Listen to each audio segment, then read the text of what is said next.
শোনো, আলোর ডায়েরি চ্যানেলের পক্ষ থেকে আমি মাইতি। এই চ্যানেলের নিত্য নতুন মাফিয়া ও হ্যাকারের গল্প পেতে এবং শুনতে আমাদের চ্যানেলটি সাবস্ক্রাইব করে পরিবারের একজন হয়ে পাশে থাকুন। Thank you.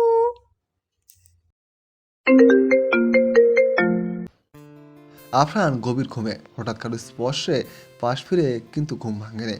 আর এ আফরানের মাথার কাছে খাটের নিচে বসে একটু পরপর উকি দিচ্ছে আফরানকে দেখার জন্য, কিন্তু ডিম লাইটের আলোতে চেহারা ততটা স্পষ্ট নয়, তাই বারবার হাঁটু গিরে বসে একদম কাছ থেকে দেখার চেষ্টা করছে। আর জানালা দিয়ে আসা হালকা হাওয়া রুমে উকি মেরে আফরানের সিল্কি চুলের উপরে ফেলে দিয়ে চলে যাচ্ছে, তাই আরিয়া আফরানের চুলগুলো মুখের উপর থেকে সরিয়ে দিচ্ছে। অবশ্য আরিয়াও ঘুমিয়েছিল, কিন্তু হঠাৎ ঘুম ভেঙে যাওয়ায় মিস্টার মাফিকে দেখতে খুব ইচ্ছে হচ্ছিল, তাই তো কিছু না ভেবেই পা টিপে টিপে রুমে ঢুকে আফরানের মাথার কাছে গিয়ে ফ্লোরে বসে পড়ে। বরাবরের মতোই বাইরের হালকা স্নিগ্ধ হাওয়ায় আফরানের চুলগুলোর সামনে আসায় আরিয়া চুলগুলো সরে দিতে গেলে আফরান আরিয়ার হাত ধরে চোখ বন্ধ রেখেই বলে, দেখা শেষ হলে গিয়ে ঘুমায় এখন, নিজের ঘুমটার সাথে আমারটাও খাস না। আরিয়া ভীত গলায়, আপনি ঘুমাননি? ঘুমাতে দিলি কই? তখন থেকে ডিস্টার্ব করেই যাচ্ছিস। আমি তো ভাবছি ঘুমোচ্ছেন, তাই তো এসেছি। এত প্রশ্ন করে করে মাথা না খেয়ে ঘুমা গিয়ে। লাইটটা একটু অন করি। ও, এত পেঁচাল পাচ্ছিস কেন? আমাকে না জানালে তোর শান্তি হয় না? ওকে, লাগবে না বলে ভেঙচি কেটে বলি, হাত ছাড়ুন, চলে যাই। আফরান হাত ছেড়ে দেয়। আরিয়া উঠে কদম ফেলতে আফরানের শান্ত গলা বলল, মাথাটা ব্যথা করছে, টিপে দিবি? আরিয়া যেন না চাইতে অনেক কিছু পেয়ে গেছে। এক লাফে খাটে উঠে পাশে বসে আফরানের মাথায় হাত রাখলো। আফরান বালিশ থেকে একটু নিচে নেমে আরিয়ার কোলে মাথা রেখে বলল, ঘুমোস নি? ঘুমিয়েছিলাম তো, কিন্তু হঠাৎ ঘুম ভেঙে গিয়েছিল। পরে আপনাকে দেখতে ইচ্ছে করছিল, তাই তো চলে আসলাম। কিন্তু দেখতে পারলাম কই, এইটুকু আলোতে দেখা যায় নাকি? আফরান স্মিত হেসে বলল, খুব ইচ্ছে করছিল বুঝি? না হলে আসতাম নাকি এত রাতে? আফরান বাম হাতে ল্যাম্প লাইটটা জ্বালিয়ে দিয়ে বলল। এখন ওকে। আরিয়ার মুখে হাসির ঝড়ক উৎফুল্ল কণ্ঠে বলল, ওকে। হমন করে মায়ায় ফেলে আটকে দিয়েছিলি ছোট্টবেলায়। ঠিক বুঝলাম না। বুঝবি না? মাথায় কি ব্রেন আছে নাকি? আছে তো খালি। একদম অপমান দিবেন না বলে দিলাম। আমি সব বুঝি, কিন্তু আপনি কি বোঝাতে চাইছেন সেটা জিজ্ঞাসা করলাম। এত কথা বলিস কেন? কি বললাম শুনিসনি? মাথা ব্যথা করছে, ভালো করে টিপে দে। আর চুপ থাক একদম। আরিয়া আর একটা কথাও বলবে না বলে ঠিক করলো। কেন বলবে? বললেই তো কথা শোনায়। নিজেই শুরু করলো, আমি জিজ্ঞেস করলাম তাতে এমন ধমকাবেন? লাগবে না কথা বলা। খানিক বাদে আফরান নিজেই বলল, যখন আস্তে আস্তে তোর প্রতি অনেকটা মায়া হতে লাগলো, আমায় ছাড়া কিছুই বুঝতিস না, তখন খুব করে চাইতাম কবে বড় হবি তুই, আর এত আদর দিব তোকে। কিন্তু তুই তো একদম পচা ছিলি, তাই তো এসে পড়েছিলাম। কতবার করে চেয়েছিলাম যেন একবার বলিস থেকে যেতে, কিন্তু তুই বলিসনি একটা বারও না। তাই তো রাগ করে আর যাইনি, পারিনি ভাবতে। পারছিস? তখন থেকেই কত মায়ায় ফেলে দিয়েছিলি। আরিয়া কিছু বুঝতে পারছে না, শুধু শুনে যাচ্ছে। আর জিজ্ঞাসাও করবে না, করে লাভ কি? উত্তর তো দেবেন না, শুধু শুধু কথা শুনে লাভ আছে? আফরান আরিয়ার চুপ থাকার কারণ বুঝে স্মিত হাসলো। এবার আফরানও চুপ করলো। আরিয়া মাথা টিপে দিচ্ছে। আকস্মিক পেটে ছোঁয়া পেতে আরিয়া কেঁপে উঠে বলল, ভাইয়া আপনি ঘুমান, আমি এখন যাই। আফরান কোনো কথা বলল না। আরিয়া আফরানের মাথাটা বালিশে রাখার চেষ্টা করলো, কিন্তু আফরান যে ইচ্ছে করে যাচ্ছে না সেটা বুঝতে পারছে। ভাইয়া, আমিও ঘুমাবো, ঘুম পেয়েছে। আফরান আরিয়ার কথা শুনলো কিনা জানে না, তবে আরিয়ার কোল থেকে উঠে বসে আরিয়ার দিকে তাকিয়ে ডান হাতে আরিয়ার নরম গালে আলতো হাতে স্পষ্ট করে আরিয়ার চোখের পাতায় একটি করে দুটি চুমুকে দিয়ে বলল, এখানে ঘুমোবি? আরিয়া থতমত খায়। এখানে কেন? আমি আমার রুমে যাই। আফরান আরিয়াকে দু হাতে ধরে নিজের কোলে বসালো। আরিয়ার পিঠ আফরানের বুকে, আফরানের হাত দুটো আরিয়াকে জড়িয়ে রেখেছে। আফরানের থুতনি আরিয়ার কাঁধে। আফরান আরিয়ার দুজনে চোখ বন্ধ করে আছে। এভাবে খুব শান্তি জান এভাবে খুব শান্তি জানিস। সারাদিন যখন বাহির থেকে বাসায় আসি তোকে দেখতে খুব ইচ্ছে হয়, এসে জড়িয়ে ধরতে ইচ্ছে হয় খুব। জানিস আমার এখন ওসব খুন খারাপই একদম ভালো লাগে না, কিন্তু এখন এসব ছেড়ে দিলে যারা পেছনে লেগে আছে আমাদের মেরে দিবে। কিন্তু আমি তোর সাথে অনেক বছর বাঁচতে চাই। আরও আমার পাশে থাকবি বল? আরিয়া চোখ বন্ধ করে আছে, কোনো কথা বলছে না। আচ্ছা, উনিও এত সুন্দরভাবে কথা বলতে পারেন, এটা তো জানা ছিল না তো। কি হলো, ঘুমিয়ে গেলি? হুম, তাহলে কিছু বলছিস না কেন? আপনার কথা শুনতে ভালো লাগে। আফরান মৃদু হেসে আরিয়ার ঘাড়ে চুমো বসায়। আরিয়া কেঁপে ওঠে। আফরানের এই বিষয়টা ভালো লাগে, প্রায় সময় খেয়াল করে। আরিয়া এমন হঠাৎ হঠাৎ কেঁপে ওঠে, কিন্তু আফরানের এটার মানে জানা নেই। একটা কথা জিজ্ঞেস করব? হুম, আমাকে ভয় পাও বেশি? আরিয়া কি বলবে জানা নেই। আমি জানি না, কিন্তু আপনার কাছে থাকলে ভালো লাগে, কিন্তু কখনো আবার খুব ভয় পাই। আরিয়ার উত্তর শুনে আফরান স্মিত হাসে, আবারও ঘাড়ে চুমো বসায়। সারা রাত এভাবে গল্প করবেন আমার সাথে? আফরান কপাল কুঁচকে হালকা কামড় বসায় গালের কোণে। কি করছেন? উফ, মার চিনিস? ঘুমা গিয়ে বলে আরিয়াকে ছেড়ে দেয়। আরে এবার সামনের দিক থেকে আফরানের কোলে উঠে বসে বলে, থাকি না, ওই এমন করছেন কেন? এবার কিন্তু সত্যি মার খাবি। আমার ঘুমটার 12টা বাজিয়েছিস। যেটুকু সময় আছে ওইটুকু ঘুমাবো। এখন এখান থেকে যা বলছি, নয়তো মার খাবি। আরে আফরানকে শক্ত করে জড়িয়ে ধরে বলল। থাকি না, প্লিজ প্লিজ প্লিজ। আফরান আরিয়ার এমন নেকামতে সায় না দিয়ে পারল না। আচ্ছা, সব মেয়েরাই কি এমন মায়াবিনী হয়, এমন পাগলামো করে? আরিয়া আফরানের বুকে মাথা রেখে বলল, তখন যে সাইন নিয়েছিলেন ওগুলো কিসের ছিল? তোমার জেনে কাজ নেই, চলো দুজনে ঘুমাই। বলে আফরান ওইভাবে আরিয়াকে কোলে নিয়ে শুয়ে পড়ল। আরিয়াকে আপনার কথাগুলো খুব মিষ্টি, বলুন না, শুনবো, খুব ভালো লাগে। চুপ একদম, ঘুমাও। আরিয়া কয়েকবার বায়না করে, কিন্তু আফরান এখন আর কিছু বলার মুডে নেই। খুব ঘুম পাচ্ছে তার। আফরান আরিয়ার মাথায় হাত বুলিয়ে বলে, কাল শোনাবো। এখন ঘুমাও লক্ষ্মী মেয়ের মতো। আরিয়া আফরানের এই মায়া ভরা কথাটার মর্যাদা করতে পারল না, তাই সুন্দরভাবে আফরানের বুকে মুখ গোজালো। উফ, আর ভালো লাগছে না।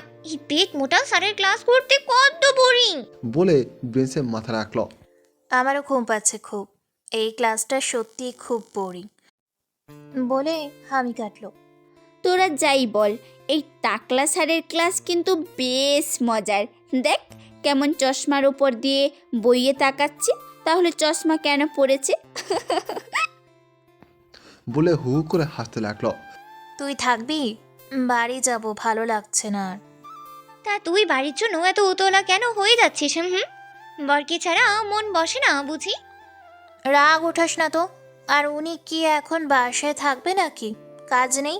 হ্যাঁ রে, আয়াস ভাইয়া কি সত্যি বেটা বাধ্য হয়ে করেছিল? কিন্তু কেন রে, বল না। সেটা যদি আমি জানতাম তবেই তো বলতাম। কথার আওয়াজ শুনে সালাউদ্দিন স্যার চশমার নাকের টোকে নামিয়ে বলল। এই কারা কথা বলছে? স্যারের কথায় সবাই চুপসে যায়। সালাউদ্দিন স্যার বলল, নিজে থেকে দাঁড়াবা নাকি মাইর খাবা? স্যারের কথায় প্রেমা ভীত হয়ে দাঁড়িয়ে বলল, স্যার আর হবে না, সরি। তোমার সাথে আর কে কে কথা বলছে? সামিরা আর আরিয়া সোজা ভদ্র মেয়ের মতো দাঁড়ালো। এখন ক্লাসরুম থেকে বের হয়ে যাও। কয়দিন বাদে পরীক্ষা, সে খেয়াল আছে তোমাদের? Sorry sir. কোনো এক্সকিউজ চাই না, বের হয়ে যাও। প্রথমে না গেলেও পরে স্যারের ধমক শুনে তিনজন মাথা নত করে বের হয়ে যায়। তিনজন হাঁটতে হাঁটতে ক্যাম্পাসে গিয়ে স্টিলের বেঞ্চের উপর বসে হু হু করে হাসতে লাগলো। ভালোই হলো, কি বলিস? এমনিতেই বোরিং হচ্ছিলাম। হুম, ইস, কেউ যদি এমন দেখে বলতো, কি লজ্জাটাই না পড়তে হবে। বাদে, চল কোথাও ঘুরে আসি। ঠিক বলেছিস, সামনের পার্কটাতে যাই চল। এ মা, কি বলিস? এই 2 বছরেও সেখানে যাসনি? আজ যাব কেন? ওইখানে নোংরা নোংরা মানুষ থাকে, জানিস না? ঠিক বলেছিস, কাপল আর কাপল সরাসরি সবার সামনেই কত কি করে। ছি, এখানে যাব না। কি হয়েছে, চল আজ গিয়ে একটু ফিল নিয়ে আসি। প্রেমার কোথায় রেস ধরে একটা ছেলে সামনে থেকে বলল, চলো সোনা, একটু ফেলে নেই দুজনে। পেছনে থাকা বন্ধুদের উদ্দেশ্যে বলল। কি বলিস? একদম পারফেক্ট আছে না? আমরাও 3জন, এরাও 3জন, তিনটাই হ্যাব্বি মাল। পেছনে থাকা একটা ছেলে বলল। ঠিক কইছেন ভাই। আরিয়া, সামিরা, প্রেমা ভয় দাঁড়িয়ে বলল। আপনারা কারা? এর আগে তো এখানে দেখিনি। সামনে একটা ছেলে বলল। আগে দেখোনি তো কি হয়েছে, এখন দেখবে। আপনারা এখান থেকে চলে যান, আপনারা খুব বাজে। চলে তো যাবো সোনা, আগে তোমাকে গিয়ে একটু ফিল নেই। এই এই চল এখান থেকে, আমরাই চলে যাই। এখানে এদের সাথে কথা বলায় লাভ নেই। বলে সামনে এক কদম ফেলতে সামনের ছেলেটা সামিরার হাত ধরে বলে। এত তেজ কেন শরীরে সোনা? মেটানোর মতো কেউ নেই বুঝি? আরিয়া ছেলেটার গালে থাপ্পড় বসে বলল। সাহস কি করে হয় ওর হাত ধরার? ছাড়ুন বলছি। আমরা আপনাদের মতো খারাপ নই, সাইড দিয়ে চলে যাই। ছেলেটা গালে হাত রেখে সামিরার হাত ছেড়ে আরিয়ার চুলের মুঠি ধরে বলল। তোর এত বড় সাহস, চেয়ারম্যানের ছেলের গায়ে হাত তুলিস? তুই জানিস তোর কি হাল হতে পারে? কি করছেন আপনারা? ওকে ছেড়ে দিন বলছি, না হলে আপনারা একটাও বেঁচে ফিরতে পারবেন না। আপনাদের আইডিয়া নেই কার গায়ে হাত তুলেছেন। ছেলেগুলো হাসতে হাসতে বলল। এই মেয়ে কি বলছে শুনিস? মনে হয় কোনো গুন্ডা মাফিয়ার ফ্যামিলি এরা। ছাড়ুন, আমার লাগছে বলছি। কি করছেন? ছাড়ুন বলছি, আরো ব্যথা পাচ্ছে। ছেলেটা ভিলেনি হেসে বলল। এদের প্রত্যেকটার তো দেখি তেজ। তা তোরা কে কোনটা টেস্ট করতে চাচ্ছিস? নিয়ে যা, আমার তো এটাকেই লাগবে। আমার গায়ে হাত দেওয়ার সাহস আমি একে দেখাবো। এমন সময় একটা মোটাসোটা গঠন আকৃতির মানুষ এসে ছেলেটার হাতে আকস্মিক ছুরি দিয়ে একের পর এক আঁক টানল। সাথে সাথে ছেলেটা আরিয়াকে ছেড়ে দেয়। ছেলেটার হাত থেকে রক্ত বেরোতে থাকে। এই তুই কে রে? এটা কি করলি? তোর মাথা ঠিক আছে? এমন ভাবে হঠাৎ কেউ মারে? লোকটা ছেলেটার কথায় পাত্তা না দিয়ে আরিয়ার দিকে ফিরে মাথা নত করে বলল। ম্যাম সরি, আসলে আমি বুঝতে পারিনি আপনি এভাবে হঠাৎ ক্লাসের মাঝে বের হবেন। কখনো তো বের হননি, আমি একটু বের হয়েছিলাম, আমায় মাফ করবেন। আরিয়া কিছু বুঝলো না। তারপর সামিরা প্রেমা আরিয়াকে ঝাপটি মেরে ধরে বলল। বেশি ব্যথা পেয়েছিস? দুইটা ছেলে সামনে ছেলেটার হাত রুমাল দিয়ে বেঁধে পড়ল। ভাই আমরা দেখছি একে। বলে সামনে এসে বলল। এই তুই কে রে? এটুকুনি একটার মেয়ের সামনে এত বড় পুরুষ হয়ে মাথা নত করতে লজ্জা লাগলো না? কাপুরুষ নাকি? মোটা গঠন বিশিষ্ট লোকটা কোনো কথা না বলে হাতের ছুরিটা চোখের পাতা ফেলার আগে বুকে বসিয়ে দিয়ে বলল। ওইটাকে বাঁচিয়ে রাখতে বলেছে, নয়তো ওইটাকেও মেরে দিতাম।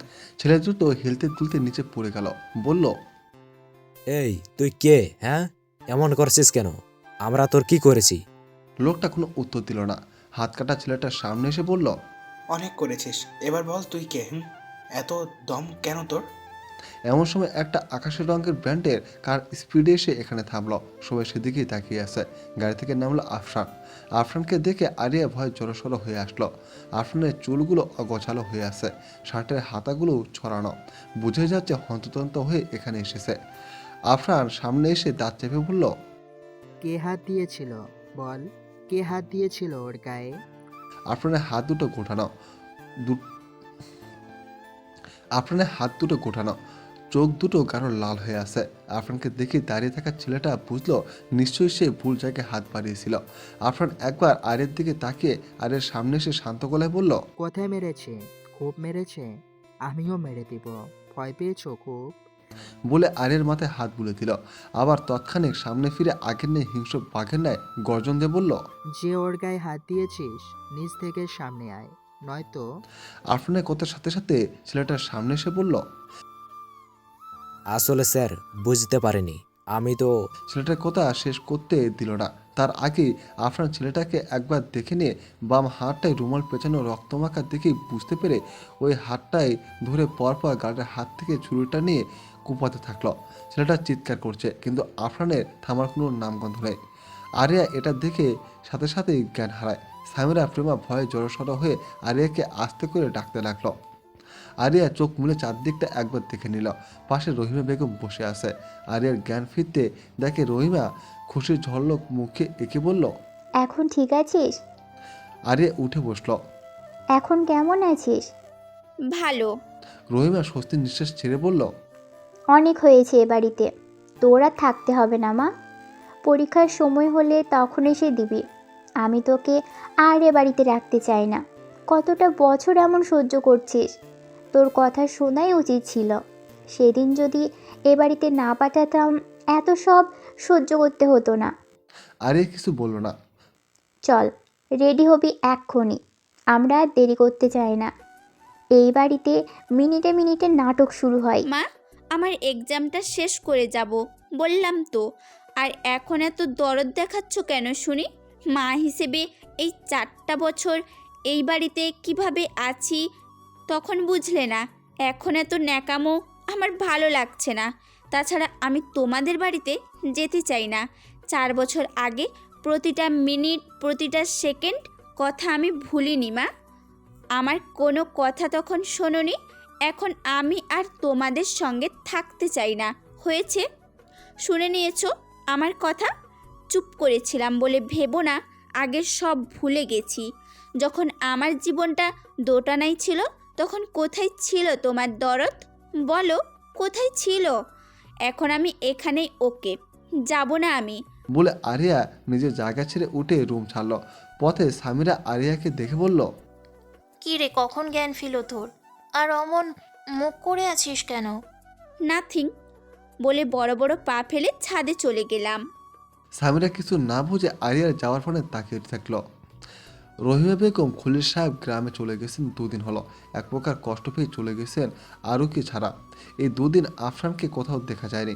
তাই তো বিয়ের ব্যাপারটা সত্যি কিনা সেটা নিয়েও কথা বলতে পারেনি। আরিয়ার ভীষণ বোরিং কাটছে দিনগুলো। এত বাজে দিন কখনো কাটেনি। কেমন যেন বিরক্ত বিরক্ত লাগছে সব অজানা সব কারণে। কলিং বেলের আওয়াজ পেয়ে আরিয়া কাছে ছিল বিদায় দরজা খুলে দিল। অচেনা চেহারার কপাল কুঁচকে বলল। কাকে চাই? আসো, বাসায় আছে। আপনি কে? আয়েশের বন্ধু। ভাইয়া এখন বাসায় নেই। ঠিক আছে, আমি অনেক দূর থেকে এসেছি, একটু ভেতরে এসে ওয়েট করতে পারি? সরি, এখন বাসায় কেউ নেই।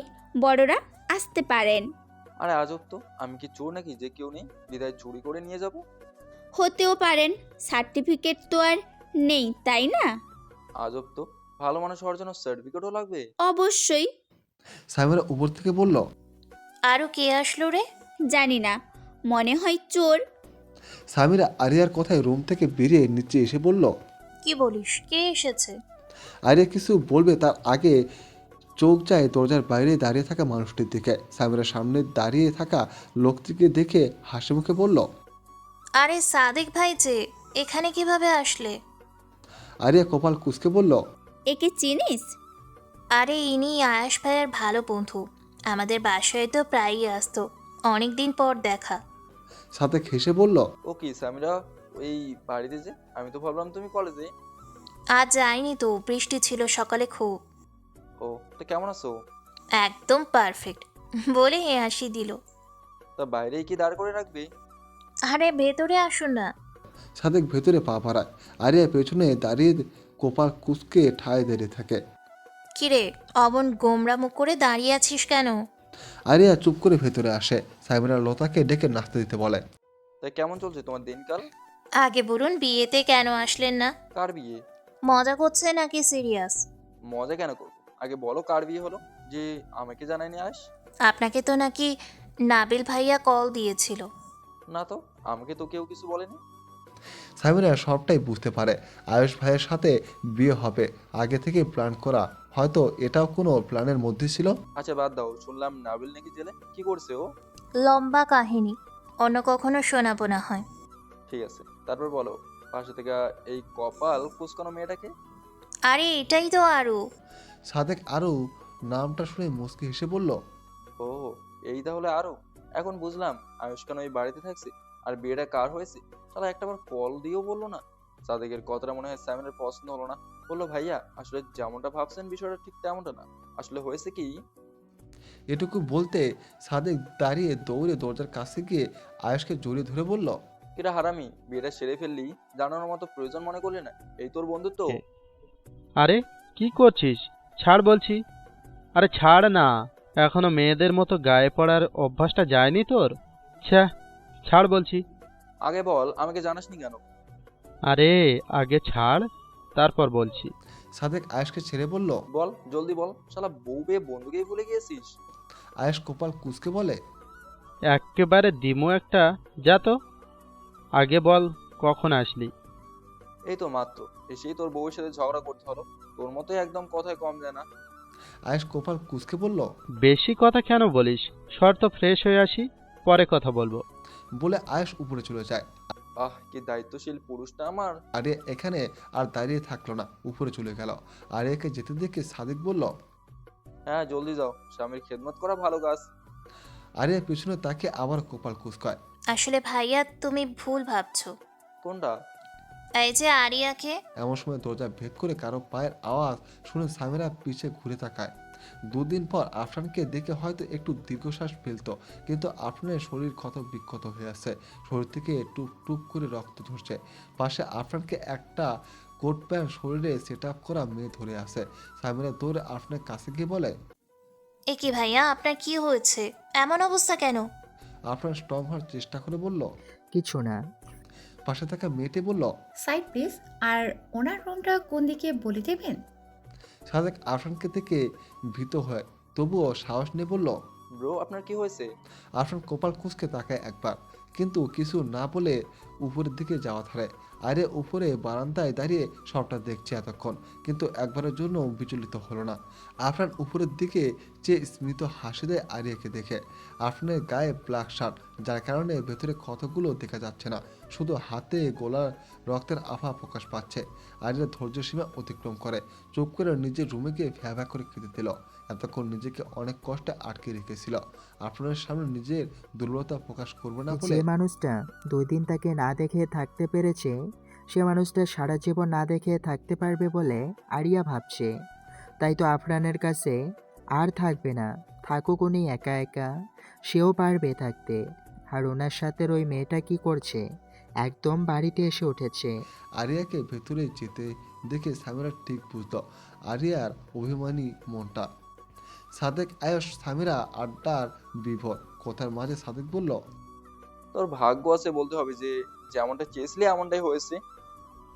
কোনটার কথা বলছিস? আমি সাদেক ভাইয়াকে অনেকবার বলার চেষ্টা করেছি, কিন্তু সুযোগ পাইনি। কিসের কথা বলছিস? আরে এই যে তুই নিজের প্রিয় মানুষটাকে পেয়েছিস, এখন যদি আমার কপাল ভালো হয় তবে আমিও। বলে থামলো সামিরার দিকে তাকিয়ে। আয়স বিষয়টা খেয়াল করলেও কিছু বলল না। কিন্তু নিজের প্রিয় মানুষটাকে পেয়েছি এটার মানে কি বুঝালো সাদেক? ভাই আসলে বিষয়টা তেমন নয়। যাই হোক, বাদ দে, আমি ঘুমাবো। একটু আজ এমনিতেই জলদি এসেছি। ভাইয়া একটা কথা বলতাম।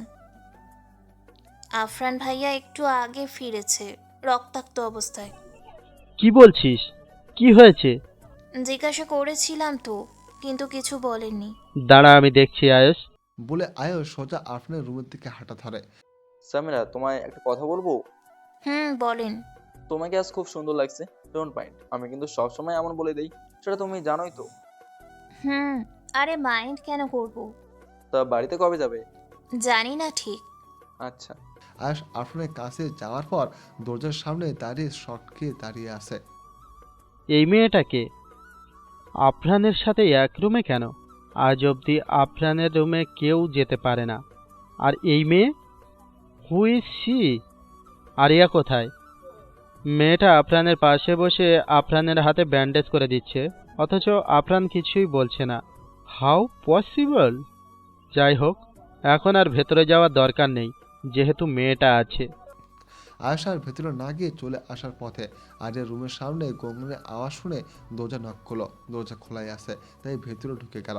আরিয়া ফ্লোরে বসে খাটের সাথে হেলান দিয়ে হাঁটুর উপরে দু হাত রেখে হিসকে তুলে কাঁদছে। আয়ুষকে পাশে বসে বলল। কাঁদছিস কেন? আরিয়া যেন কথাটা শুনল না। এভাবে না কেঁদে গিয়ে কথা বললেই তো পারিস। আমি যতটুকু চিনি আফরানকে শুধু শুধু মেয়েদের সাথে ঘষাঘষি করার মতো ছেলে ও না। লাগবে না, আপনি চলে যান এখান থেকে। আয়ুষ মাথায় হাত বুলে দিয়ে বলল। এমন রাগ আমাকে না দেখিয়ে যার সাথে করেছিস তাকে দেখা। লাগবে না আমার, কারোর ওপর রাগ নেই। আয়ুষ শেষে বলল। তাহলে এভাবে কাঁদছিস কেন? আরিয়া কান্না হালকা করে মাথা উঠল। কি করেছিস? নিজের চোখ মুখ লাল বানিয়ে বসে আছিস। পাগলি, ফ্রেশ হয়ে আস। আরিয়া কিছু বলল না। আয়ুষ আরিয়াকে তুলে দাঁড় করে ওয়াশরুমে দিয়ে আসলো। আমার তো কোনো সমস্যা নেই, এমনিতেও আমি এদিকে একটু কাজের জন্য এসেছি, তাই তোর সাথে দেখা করতে চলে আসলাম প্রথমেই। ভালো করেছিস। যতদিন কাজ শেষ না হবে এখানেই থাকবি, ওকে? হোস্টেলে থাকার দরকার নেই। ঠিক है यार, तेरा बात कभी सुना नहीं, ऐसा हुआ है क्या? আয়ুষ সাদেকের কথায় হাসে। জাফর সাহেব সাদেককে চেনেন। বেশ কয়েকবার আয়ুষের সাথে দেখেছেন তিনি তাকে। এখানে আসার কারণ জানার পর তিনি নিজেই বলেছেন কাজ শেষ হওয়ার আগ পর্যন্ত এখানেই থাকতে পারে, কোনো অসুবিধে নেই। রাতে ডিনার শেষ করে সবাই নিজ নিজ রুমে চলে গেল ঘুমাতে, কিন্তু আরিয়া খাবার খায়নি। অনেকবার ডাকার পরও আসেনি। জাফর সাহেব নিজে ডেকেছে গিয়ে, তবুও আসেনি। বলেছে তার অনেক পড়া বাকি, তাছাড়া সন্ধ্যে নাস্তা করেছে, এখন ক্ষুধা নেই। আরিয়া চেহারা দেখে জাফর ভেবে নিয়েছেন মনটা হয়তো খারাপ, তাই আর কথা বাড়ায়নি। আরিয়া পা টিপে টিপে আফরিনের রুমে গিয়ে আফরিনের পায়ের কাছে দাঁড়ায়। হাতে ছোট একটা ছুরি, হয়তো ফল কাটার বা অন্য কিছুর। রান্নাঘর থেকে নিয়ে এসেছে। আরিয়া আস্তে করে খাটের উপরে উঠে আফরিনের ডান দিকে বসে। আফরিনের পেট বিছানায় এলে চিত হয়ে শুয়ে আছে। আরিয়া ডিম লাইটের আলোতে একবার দেখে নিল আফরানকে, তারপর হাতে ছুরিটা দিয়ে ঘাড়ের ঠিক নিচে বরাবর পিঠে আঘাত করলো। এই শোনো না, প্রতিদিন ভালোবাসার নতুন নতুন গল্প পেতে ও শুনতে চাইলে আমাদের আলোর ডায়েরি চ্যানেলটি সাবস্ক্রাইব করে পাশে থাকা বেল আইকনটি বাজিয়ে দিও, কেমন? আফরান পেট বিছানায় এলে চিত হয়ে শুয়ে আছে। আরিয়া ডিম লাইটের আলোতে একবার দেখে নিল আফরানকে, তারপর হাতে চুরিটা দিয়ে ঘাড়ের ঠিক নিচ বরাবর পিঠে আঘাত করলো। আফরান আর শব্দ করে আকস্মিক মানুষটিকে না দেখে হাতের চুরিটা নিয়ে এক হাত ধরে ধপ করে শুয়ে গোলা বরাবর চুরিটা ধরে বলল, বাড়িতে চোখের সাহস পেয়েছিল কিভাবে? কথাটা বলে থমকে যায় শত্রুর জায়গায় আরিয়াকে দেখে। কি করছিলি এখানে? সত্যি করে বল, পাগল হয়ে গেছিস নাকি? মরার ইচ্ছে হয়েছে? আরিয়া ভীতহীন সাহসী কণ্ঠ। একদম মেরে দিব আপনাকে, মেরে তবেই শান্তি পাবো। যত ঝামেলা আমার জীবনে সব আপনার জন্য। অন্য মেয়েদের সাথে বাড়িতে এসেও নষ্টামি করেন, এটা কোনো পতিতালয় নয়। ও, প্রতিশোধ নিতে এসেছিস? বলতে পারেন সেটাই। তা আফরান চৌধুরীকে ভালো করে চিনিস তো, নাকি না জেনেই মারতে এসেছিস? খুব ভালো করেই চিনি। আফরান পাখা এসে বলল, ওকে, ট্রাই করে দেখতে পারিস, বলে হাতে ছুরিটা আরিয়ার গলা থেকে সরিয়ে বলল, খুব পাখা গজিয়েছে না নিজে থেকে মরার? ঠিক আছে, আমি ইচ্ছে করে বাঁচিয়ে রেখে কি করব? তোর ইচ্ছেটা পূরণ করার চান্স দিয়ে দেই, কি বলিস? বলে আরিয়ার দুহাত একসাথে করে চেপে ধরে উঠে বসিয়ে পরনের ওড়নাটা দিয়ে বেঁধে দিল। আরিয়া ছটফট করছে ছোটার জন্য। আরে কি করছেন? ছাড়ুন বলছি। আমি আপনাকে মারবো বলেছি, কিন্তু আপনি কেন মারছেন আমায়? ছেড়ে দিন। আফরানের কোনো কথা না বলে আরেকটা রশি নিয়ে আরিয়ার পা বেঁধে মুখে রুমাল বেঁধে কোলে তুলে ওয়াশরুমে দিয়ে দরজা লক করে দিয়ে সাথে লাইটটাও বন্ধ করে দিয়ে বলে, আমার অবাধ্য হওয়ার পর ফলস্বরূপ ছোট্ট গিফট তোর জন্য। এইটুকুনি মেয়ে আবার প্রতিশোধ বুঝিস? নে এখন প্রতিশোধ, বলে পাকা এসে বসলো। মেয়েটা পাগল হয়ে গেছে, আমার সাথে গুন্ডামি করতে আসে। সাহস কত বড় ওর! আফরানের পিঠ বেয়ে রক্ত পড়ছে। আরিয়া এমনভাবে আঘাত করবে সেটা আফরান কল্পনা করেনি। সে তো দরজা খোলা রেখেছে আগে ইচ্ছে করে, যেন আরও আসতে পারে। কিন্তু এই মেয়ে তো ফুল ক্লিয়ার, নিজের হাজবেন্ডকে কেউ এভাবে মারতে পারে নাকি? আফরানের জানা ছিল না। বাগান থেকে আজ ফুলের সুবাস ছড়াচ্ছে, সেই ফুলের ঘ্রাণ সামিরা চোখ বন্ধ করে উপভোগ করছে। এই তো শীত প্রায় আগত বললে চলে। কদম ফুলের ঘ্রাণটা একটু বেশি পছন্দ সামিরার, তাই তো দুটো কদম হাতে দোলনায় বসে আছে। ফুল দুটি তেমন ভালো নয়, কুড়িয়ে পাওয়া গাছটা এত উঁচু সে পারবে না উঠতে, তাই তো নিচে পড়ে থাকা দুটো ফুল হাতে তুলে নিল। কিন্তু আজ আরিয়াটা নেই সাথে, তাহলে তো গল্প করতে পারতো সে। আজ এতক্ষণ ঘুমাচ্ছে কিভাবে ও? অন্য দিন তো সকালে উঠে এখানে আসে, তারপর আবার ঘুমিয়ে যায় হালকা কোষার জন্য 4-5টায়। হাতের হলুদ সাদা ফুল দুটি চুলে গেঁথে দিলে বোধে আরো সুন্দর দেখাতো। সামিরা পেছন ফিরে সাদেককে দেখে বলে, কখন উঠলেন? কদম ফুলের সৌরভ কি আর মানুষকে ঘুমোতে দেয়? সামিরা দোলনা থেকে দাঁড়িয়ে স্মিত হেসে বলল, তো অবশ্য ঠিক বলেছেন, তাই আজ একটু জলদি উঠে গিয়েছি। রাতে বৃষ্টি এসেছিল, ঝড়ো হাওয়া প্রবল হওয়ায় ফুল দুটি আমি পেলাম। কদম ফুল পছন্দ? হুম। সাদেক হাসল। সকালের এই স্নিগ্ধ বাতাসটা দেখো না, কেমন শান্তি বয়ে দিয়ে যাচ্ছে। আচ্ছা, আমাদের জীবনটাও এমন স্নিগ্ধ বাতাসের ন্যায় শান্তিপূর্ণ হতে পারতো না? যদি সময়টা সবসময় এমন যেত, তবে এটা উপভোগ করতে কিভাবে যে। কড়া রোদের পর রোদহীন আলোকিত বিকেলটা কেমন অনুভব হয়। বৃষ্টি না হলে বুঝতে কিভাবে যে বৃষ্টির পরের আকাশটা কতটা স্নিগ্ধতা বইয়ে আনে। সামিরা হেসে বলল, তা অবশ্য ঠিক বলেছেন। ভেতরে চলো, আবার বৃষ্টি আসবে মনে হচ্ছে। আকাশটা দেখো। এক্ষুনি মনে হয় পৃথিবীটাকে অন্ধকারে তলিয়ে দেবে। পরে দেখা যাবে, আগে চলো। বলে দুকদম রাখতে বৃষ্টি শুরু হলো। সাদেক পাশে সামিরাকে না দেখে পেছনে তাকিয়ে দেখলো সামিরা ঠাই দাঁড়িয়ে আছে। সাদেক গিয়ে সামিরার মাথার উপর ছাতা হিসেবে নিজের হাত দুটো বিলিয়ে দিল। আরে ভিজছো কেন? ভেতরে এসো। আমি ভিজবো। আরে এই সময় ভিজলে জ্বর আসবে, অন্যদিন ভিজো। এখন ভিজবো, হাতটা নামিয়ে নিন। আরে বোঝার চেষ্টা করো। সামিরা সাদেকের সামনে থেকে সরে একটু দূরে গিয়ে দুহাত মেলে চেহারা আকাশের দিক করে চোখ দুটো বন্ধ করে দাঁড়ালো। আজ ভীষণ ইচ্ছে করছে ভিজতে। সাদেক নিজেও ভিজছে, অথচ সেটা তার খেয়ালে নেই। সে তাকিয়ে আছে ওই নিষ্পাপ মুখখানার দিকে। কতটা না শিশু সুলভ তার ব্যবহার, কত সুন্দর নিষ্পাপ মুখখানা তার। ইস, আমি যদি বৃষ্টি হতাম তবে সারা অঙ্গ জড়িয়ে নিতাম। ভেবে মৃদু হাসল সাদেক। প্রায় আধ ঘন্টার মতো বৃষ্টি নিজ তেজ অনুযায়ী ঝরে। বৃষ্টি শেষে সামিরা আর দাঁড়িয়ে না থেকে ভেতরে যায়। সাদেক এখনো এক পানে তাকিয়ে আছে তার যাওয়ার পথের দিকে। সামিরা সোজা উপরে গিয়ে প্রথমে আরিয়ার রুমের সামনে দাঁড়ালো। কোনো শব্দ নেই, হয়তো এখনো ঘুমাচ্ছে, তাই সামিরা আজ আর না ডেকে নিজের রুমের দিকে গেল। নিচে লতা নাস্তা তৈরি করছে। সামিরা রুমে গিয়ে একবার ঘড়ির দিকে তাকালো। 8টা বাজতে চলেছে প্রায়। সামিরা অবাক হলো, এত সময় আজ বাগানেই কাটলো।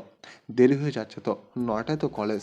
দ্রুত কাবার থেকে একটা সেট জামা নিল, কিন্তু গোসল খানা খালি নেই। হয়তো হায়েস গোসল করছে, তাই অপেক্ষা করছে। শীতে সামিরা কাঁপছে, ঠান্ডায় পুরো শরীর যেন বরফ হয়ে যাচ্ছে। আয়ুষ সাওয়ার নিয়ে বের হয়ে চোখ আটকায় সামনে দাঁড়িয়ে থাকা মেয়েটার প্রতি। পরনে সাদা গাউন, পাতলা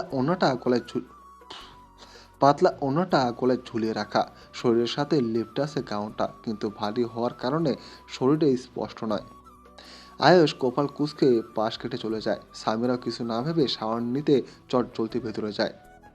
আরে এখনো ওয়াশরুমে আটকানো। আফরান রাতে একবারের জন্য দরজাটা খুলে দেখার চেষ্টা করেনি। আরিয়া চিৎকার করতে না পেরে গঙ্গায়, কিন্তু আফরান নিজের মতো রাতেই তানভীরকে কল দিয়ে ডেকে পিঠের কাটা জায়গায় চিকিৎসা নিয়ে ঘুমিয়ে যায়। সবাই খাবার টেবিলে আসে এই মুহূর্তে। আরে এখনো আসছে না দেখে জাফর জিজ্ঞাসা করেছে, আরও এখনো কেন আসছে না? সামিরা বলেছে সকালে আজ আরও উঠেনি, হয়তো শরীর ক্লান্ত ভীষণ। জাফর সাহেব বলল, ওকে ডেকে আনো। সামিরা জাফরের কথা মতো আরিয়াকে ডাকতে যায়, কিন্তু আরিয়া রুমে নেই। তাই ওয়াশরুমে আসে কিনা দেখে নেয়, ওয়াশরুমেও নেই। কোথায় গেল আরও? তাই কয়েকবার দেখে নিয়ে ওয়াশরুমের বারান্দায় পা বাড়ায়। আজব তো, সেখানেও নেই, বাগানেও নেই। গেলটা কোথায় এই মেয়ে? সামিরা দ্রুত পায়ে ছাদে যায়। গিয়ে এক দফা হয়রান হয়ে নিচে এসে জানায় আরও বাড়ির কোথাও নেই। ও সব জায়গায় ভালো করে দেখেছে। কথা শুনে সবাই আশ্চর্য হয়, তাহলে কোথায় গেল আরিয়া? জাফর সাহেব টেবিল ছেড়ে নিজেকে একবার রুমটা দেখে নিল, নেই তো কোথাও। আয়ুষ এবার উঠে সোজা আফরানের রুমে যায়। আফরানের দরজা আটকানো। দরজাটা খোল। আরও কি তোর কাছে? আয়ুষের কথার আওয়াজ শুনেই সবাই উপরে আফরানের রুমের সামনে ভিড় জমায়। এখন মনে হচ্ছে হ্যাঁ এখানেই আছে, কোথাও নেই মানে আফরানের কাছে তো থাকবে, তাই না? এই ছেলে সুযোগ পেলে চোখ মেয়েটাকে অত্যাচার করে। আমার মাথায় তো একদম ছিল না এটা, যে আরও এখানে থাকতে পারে। আমি ঠিক বুঝছি না ভাবি এখানে কি করবে। তো আফরান বড় রুমে, সাহসের প্রশ্ন না হয় পরে আসবে। আগে কথা হলো অন্য একজন পুরুষের রুমে এভাবে দরজা আটকে ভিতরে থাকার মানে আছে? সাদের কথাটা এই মুহূর্তে সামিরা ছাড়া কারো বোঝার বাইরে ছিল, তাই পাত্তা দিল না কেউ। জাফর সাহেব বেশ জোরে জোরে আফরানের রুমের দরজা ধাক্কাচ্ছে। বেশ খানিক বাদে আফরানের ঘুমের কারণে হেলে দুলে এসে দরজা খুলে চোখ দুটো একটু বড় করে বোঝার চেষ্টা করে হয়েছে কি এখানে। ফাজলামি পেয়েছো সব কিছুর? আরিয়া মামুনি কোথায়? বলেই জাফর আফরানের রুমের ভেতরে ঢুকে গেল। আরে হচ্ছেটা কি? আমার রুমে আসার পারমিশন আমি কাউকে দেইনি। সাহস কি করে হলো ভেতরে আসার? তোমার পারমিশন মাই ফুট। আমার মামুনি কোথায় সেটা বলো। তোমার মামনিটা আবার কে? একদম বাজে কথা বলে কথা এড়াবে না। সত্যি করে বলো কি করেছো ওকে? কোথায় ও? কিরে তুই ভালো হবি না কখনো? কোথায় রেখেছিস? কি করেছিস ওর সাথে? কোথায় আরিয়া? আফরান দরজা ছেড়ে খাটে গিয়ে বসে ডেভিড হেসে বলল। আমি জানি কি, তোদের বোন তোরা জানিস? আয়ুষ ভেতরে এসে বলল। আমি খুব ভালো করেই জানি তোর কাছেই আছে আরিয়া। বল কোথায়? আফরান বসে থেকে দুহাত মাথার নিচে দিয়ে শুয়ে ডোন্ট কেয়ার ভাব নিয়ে বলল। গিয়ে দেখ, হয়তো গুন্ডামি করতে কোথাও গিয়েছে। মানুষ মারার জন্য হাত উসকুস করছে ওর। ভাইয়া আপনি এসব কি বলছেন? আরিয়া কেন মানুষ মারতে যাবে? তাছাড়াও ও রাতে ঘুমিয়েছিল, ও রুমে দেখেছি আমি। আমি তো সেটাই বলি, সুন্দরভাবে ঘুমা, ভালোভাবে চল। কিন্তু এই মেয়ে আমার কথা শোনেই না। অবাধ্য হয়ে চলবে। বাধ্য মেয়ের মতো যদি কথা শুনতো তাহলে আজ এত কিছু হতো না। জাফর আফরানের বিশাল ছাদের মতো বারান্দাটায় এক দফা গজিয়ে এসে আফরানকে বলল। তুমি সবকিছু এমনভাবে হালকাভাবে নিতে পারো না আফরান। চোখে জলে জাফর বলল। সত্যি করে বলো তো, মেরে দিয়েছো না তো আবার আমার মেয়েটাকে? বলো। তোমার মতো কুলাঙ্গার বদমাস সন্ত্রাসী ছেলে সবকিছু পারে। আফরান আবার হাসলো, কিন্তু কোনো উত্তর করলো না।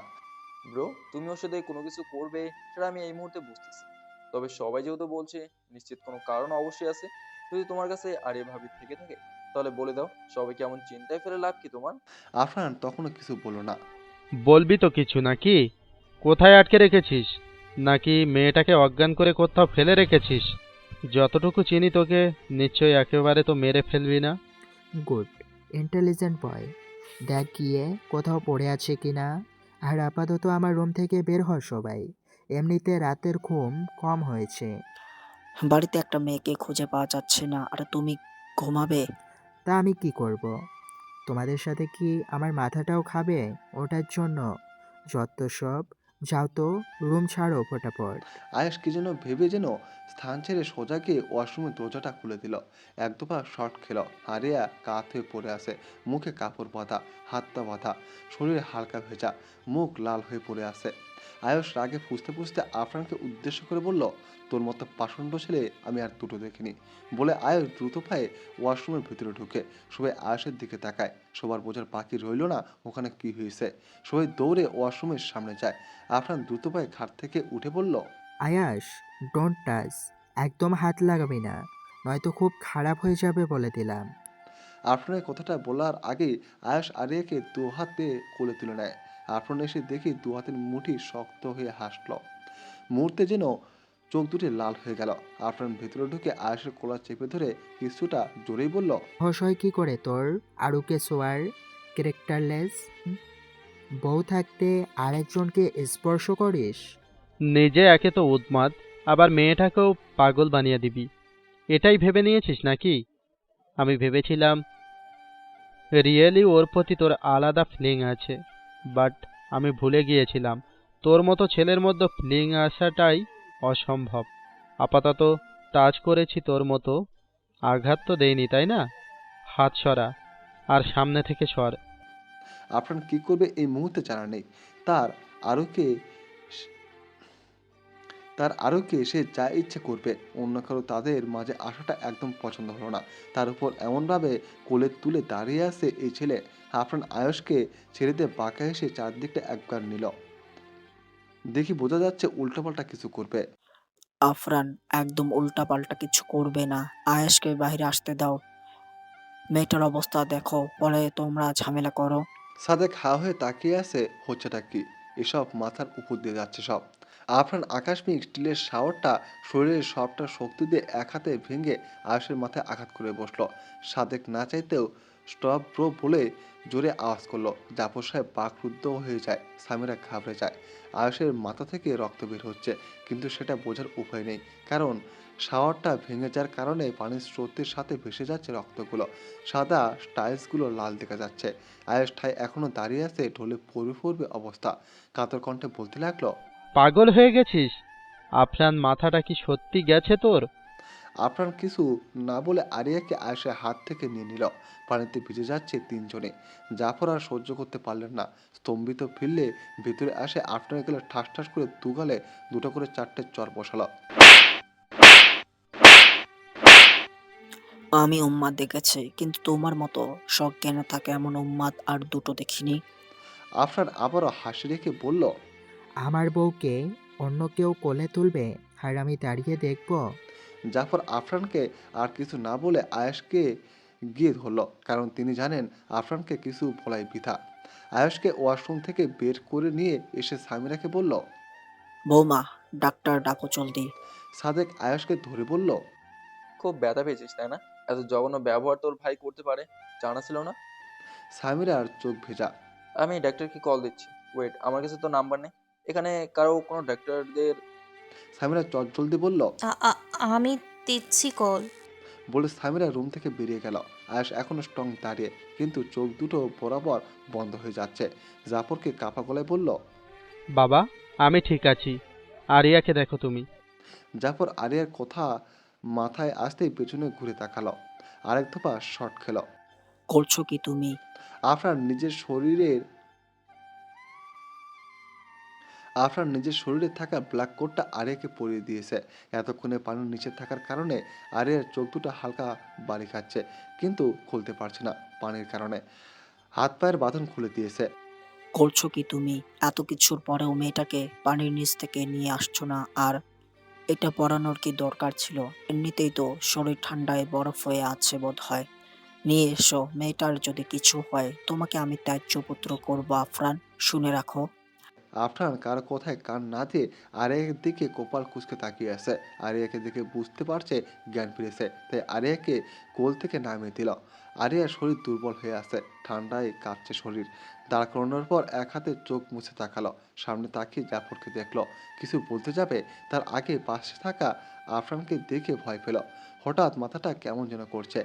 আরিয়া স্তম্ভিত ফিরে। রাতে সবটা মনে পড়ে। উপর থেকে সবেগে পানি পড়ছে আফরান আরিয়ার গায়ে। আরিয়া ভয়ে ভ্যাঁ করে জোরে জোরে কেঁদে দিল। মামুনি, ভয় পেও না, আমরা আছি তো। ভাবি, আপনি কাঁদবেন না, আপনার কিছু হয়নি, আপনি একদম ঠিক আছে। আয়ুষ আরিয়াকে দেখে স্মিত হাসলো, নিজের কথা ভুলে গেল। নিচ থেকে কলিং বেলের আওয়াজ পেয়ে জাফর বললেন, ডক্টর এসেছেন বোধ হয়। আয়াস, তুমি যাও, নিজেকে ঠিক করো আগে, আমি দেখছি এদিকটা। সামিরা এসে কাঁদো কাঁদো গলায় বলল, আপনি জলদি আসুন না, ডক্টর এসেছেন। বলে আরিয়ার গলার আওয়াজ পেয়ে সামনে এগিয়ে এসে বলল। আরিয়ার জ্ঞান ফিরেছে? আয়ুষ কিছু না বলে দু কদম হেঁটে ঢলে পড়ে যেতে নেয়। সামিরা দেখা মাত্রই ধরে নেয়, আপনার শরীর অনেক দুর্বল, পড়বেন না, এখানে যেতে আমি আসছি। বলে আয়েশের ডান হাতের নিচ দিয়ে পিঠের উপর থেকে জড়িয়ে আয়েশের এক হাত নিজের কাঁধের উপর রেখে ধীর পায়ে হাঁটা ধরে। আরিয়া ভ্যা করে কেঁদে চলছে। জাফর আফরানকে ধমকিয়ে বলল, করছোটা কি দাঁড়িয়ে? নাটক দেখছো? আরিয়াকে নিয়ে এসো। আফরান কোনো কথা না বলে বালতি ভর্তি পানিতে পাশে থাকা স্যাভলন নিয়ে সেটাতে ঢেলে আরিয়ার শরীরে ঢেলে দিল। Bro, what are you doing? কি করছো উন্মাদের মতো? আফরান কিছু বলল না। আমি তো ভিজেই আছি, আর কত শাস্তি দিবেন? রাত থেকে আটকে রেখেছেন অমানুষের মতো। আফরান কপাল কুঁচকিয়ে তাকায়। আরিয়া চুপ হয়ে ভয় জড়সড় হয়ে ভাবে, এখন যদি উনি বলে দেন আমি ওনাকে মারতে এসেছিলাম রাতে, তখন কি হবে ভেবেই ভয়ে দু কদম পিছিয়ে ঢুকিলে।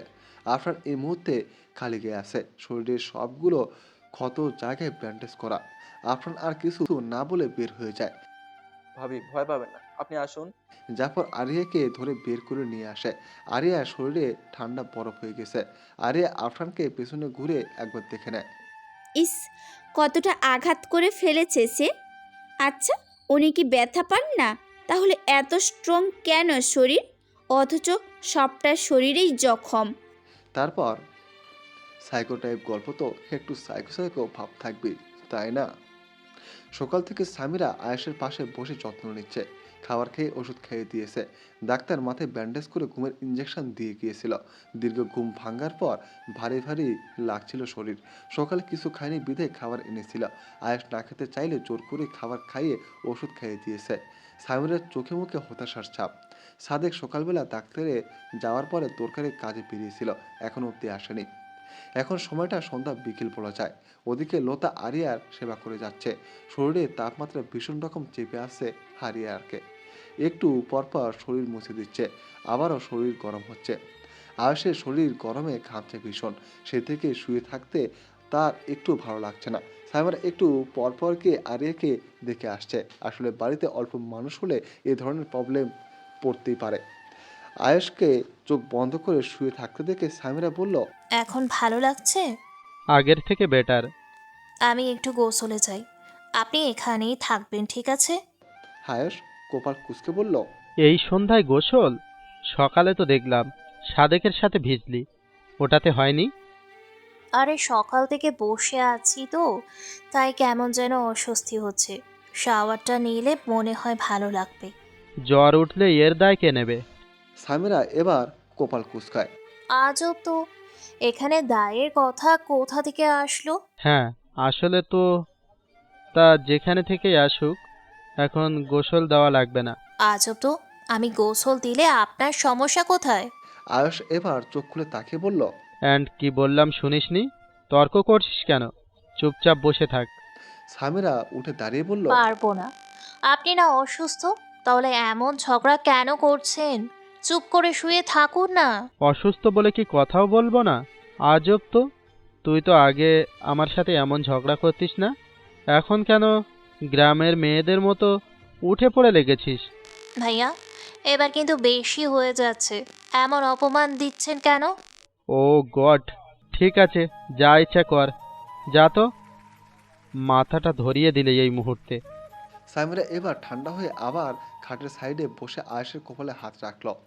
আয়েশ সামিরার হাত ধরে কপাল কুঁচকে বলল, আমাকে বলে ছুঁয়েছিস? আজব তো, এখানে বলার কি আছে? এই তো বললেন মাথা ব্যথা। বললাম বলেই টিপে দিতে হবে। আমি কি এটা বলেছি? সামিরা হতাশ কণ্ঠে নিঃশ্বাস ছেড়ে বলল, ঠিক আছে, দেব না। হাত ছাড়ুন, আমার শরীর কেমন যেন করছে। গোসল দেব। না ছাড়লে কি করবি? হ্যাঁ, বললাম না এই সন্ধ্যায় আবার গোসলের প্রয়োজন নেই। কখনো তো নিষেধ করেনি, এখন কেন করছেন? আমি তো প্রায় এমন সময় করি, কলেজ থেকে ফিরে প্রথমেই ঘুমোই, পরেই তো গোসল দিই। আপনি তো সন্ধ্যায় ফিরে প্রথমেই দেন, তবে আজ কেন এত নিষেধাজ্ঞা? আজ আমার ইচ্ছে করছে তাই। একদম চুপচাপ এখানে বসে থাক, নয়তো মার একটাও মাটিতে পড়বে না। ঠিক আছে, করবো না, অন্তত ফ্রেশ হতে দিন। ঠিক আছে, যা। দুপুরে খেয়েছিলি? আপনার জেনে কাজ নেই। তা লাগবে কেন? সাদেককে বলে খাস? আমাকে বলতে হবে না, বলে হাতটা ছেড়ে দেয়। আজব তো, আমি সাদেক ভাইয়াকে বলে কেন খাবো? একসাথে বৃষ্টি যে ভিজতে পারবি, তাই এটা বলতেও অসুবিধা হবে না, তাই না? আপনি কিভাবে দেখেছেন? আপনি তো ঘুমাচ্ছিলেন। তা জেনে কি করবি? সামনে থেকে যা। সামিরা কিছু না বলে ওয়াশরুমে ঢুকলো। প্রায় সন্ধ্যার পর সাদেকে সে সোজা আয়েশের কাছে যায়। এখন কেমন আছিস? ভালো। মাথার ব্যথা হয় না? একটু। দেখেই বোঝা যাচ্ছে একটু নাকি বেশি। একটু বিদায় তো এতগুলো রক্ত বের হয়েছে। আয়েশ কিছু বলল না। তা তোর ভাই এমন উগ্র মেজাজের কেন রে? এগুলো কোন ধরনের পাগলা? কি থেকে কি হলো যে নিজের ভাইকে আঘাত করতে বুক কাঁপলো না? তুই বুঝবি না, আফরান এমনি একটু উন্মাদ। আয়েশ দুষ্ট কণ্ঠ, এমন অবস্থায়ও মজা শেষ হয় না, আর এখনো পাগলা ভাইয়ের পক্ষে কথা বললি? কিন্তু আগে তো আফরান বুড়োর ব্যাপারে অন্য কিছু শুনতাম। তোর কাছে হঠাৎ কি হলো যে মেরে মাথা ফাটিয়ে দেওয়ার পরেও ভাইয়ের পক্ষ নিচ্ছিস? তাও তোর নিজের বউকে ওই ব্যাটে এমন করছিস এটা দেখার পরেও? আয়েশ কপাল কুঁচকায়। আমার বউয়ের সাথে আবার আফরান কি করলো রে? আজব তো, দেখলি না বাথরুমে কেমন আটকে রেখেছিল হাত পা বেঁধে? যদি এমন ভাবে মরে যেত বেচারে। আমি বোধহয় পাগলা গারদে আছি, যেদিকে তাকাই সবগুলো পাগল। মানে কি বুঝালি? আরও আমার বউ হতে যাবে কেন? আজব। তোর মাথা কি গেছে? আশ্চর্য তো, সারা জীবন তো আরুকেই বউ সাজাবি, কল্পনা করে এলি, বিয়েও হলো, এখন বলছিস আরিয়া কেন বউ হতে যাবে? ফাজলামো করিস আমার সাথে? তোর বুঝতে কোথাও ভুল হচ্ছে সাদেক। আরিয়ার সাথে আমার বিয়ে হয়নি। হোয়াট? তাহলে কার সাথে হয়েছে? এই বাড়িতে তো আর কাউকে দেখলাম না আসার পর থেকে। দেখিসনি মানে কি? তুই ঠিক কি বোঝাতে চাইছিস বুঝিয়ে বলবি? সেম কোয়েশ্চেন, কি বলতে চাচ্ছিস বুঝিয়ে বল। আর যদি বউ না হয় তবে তোর বউ কোথায়? আমি তো দেখিনি।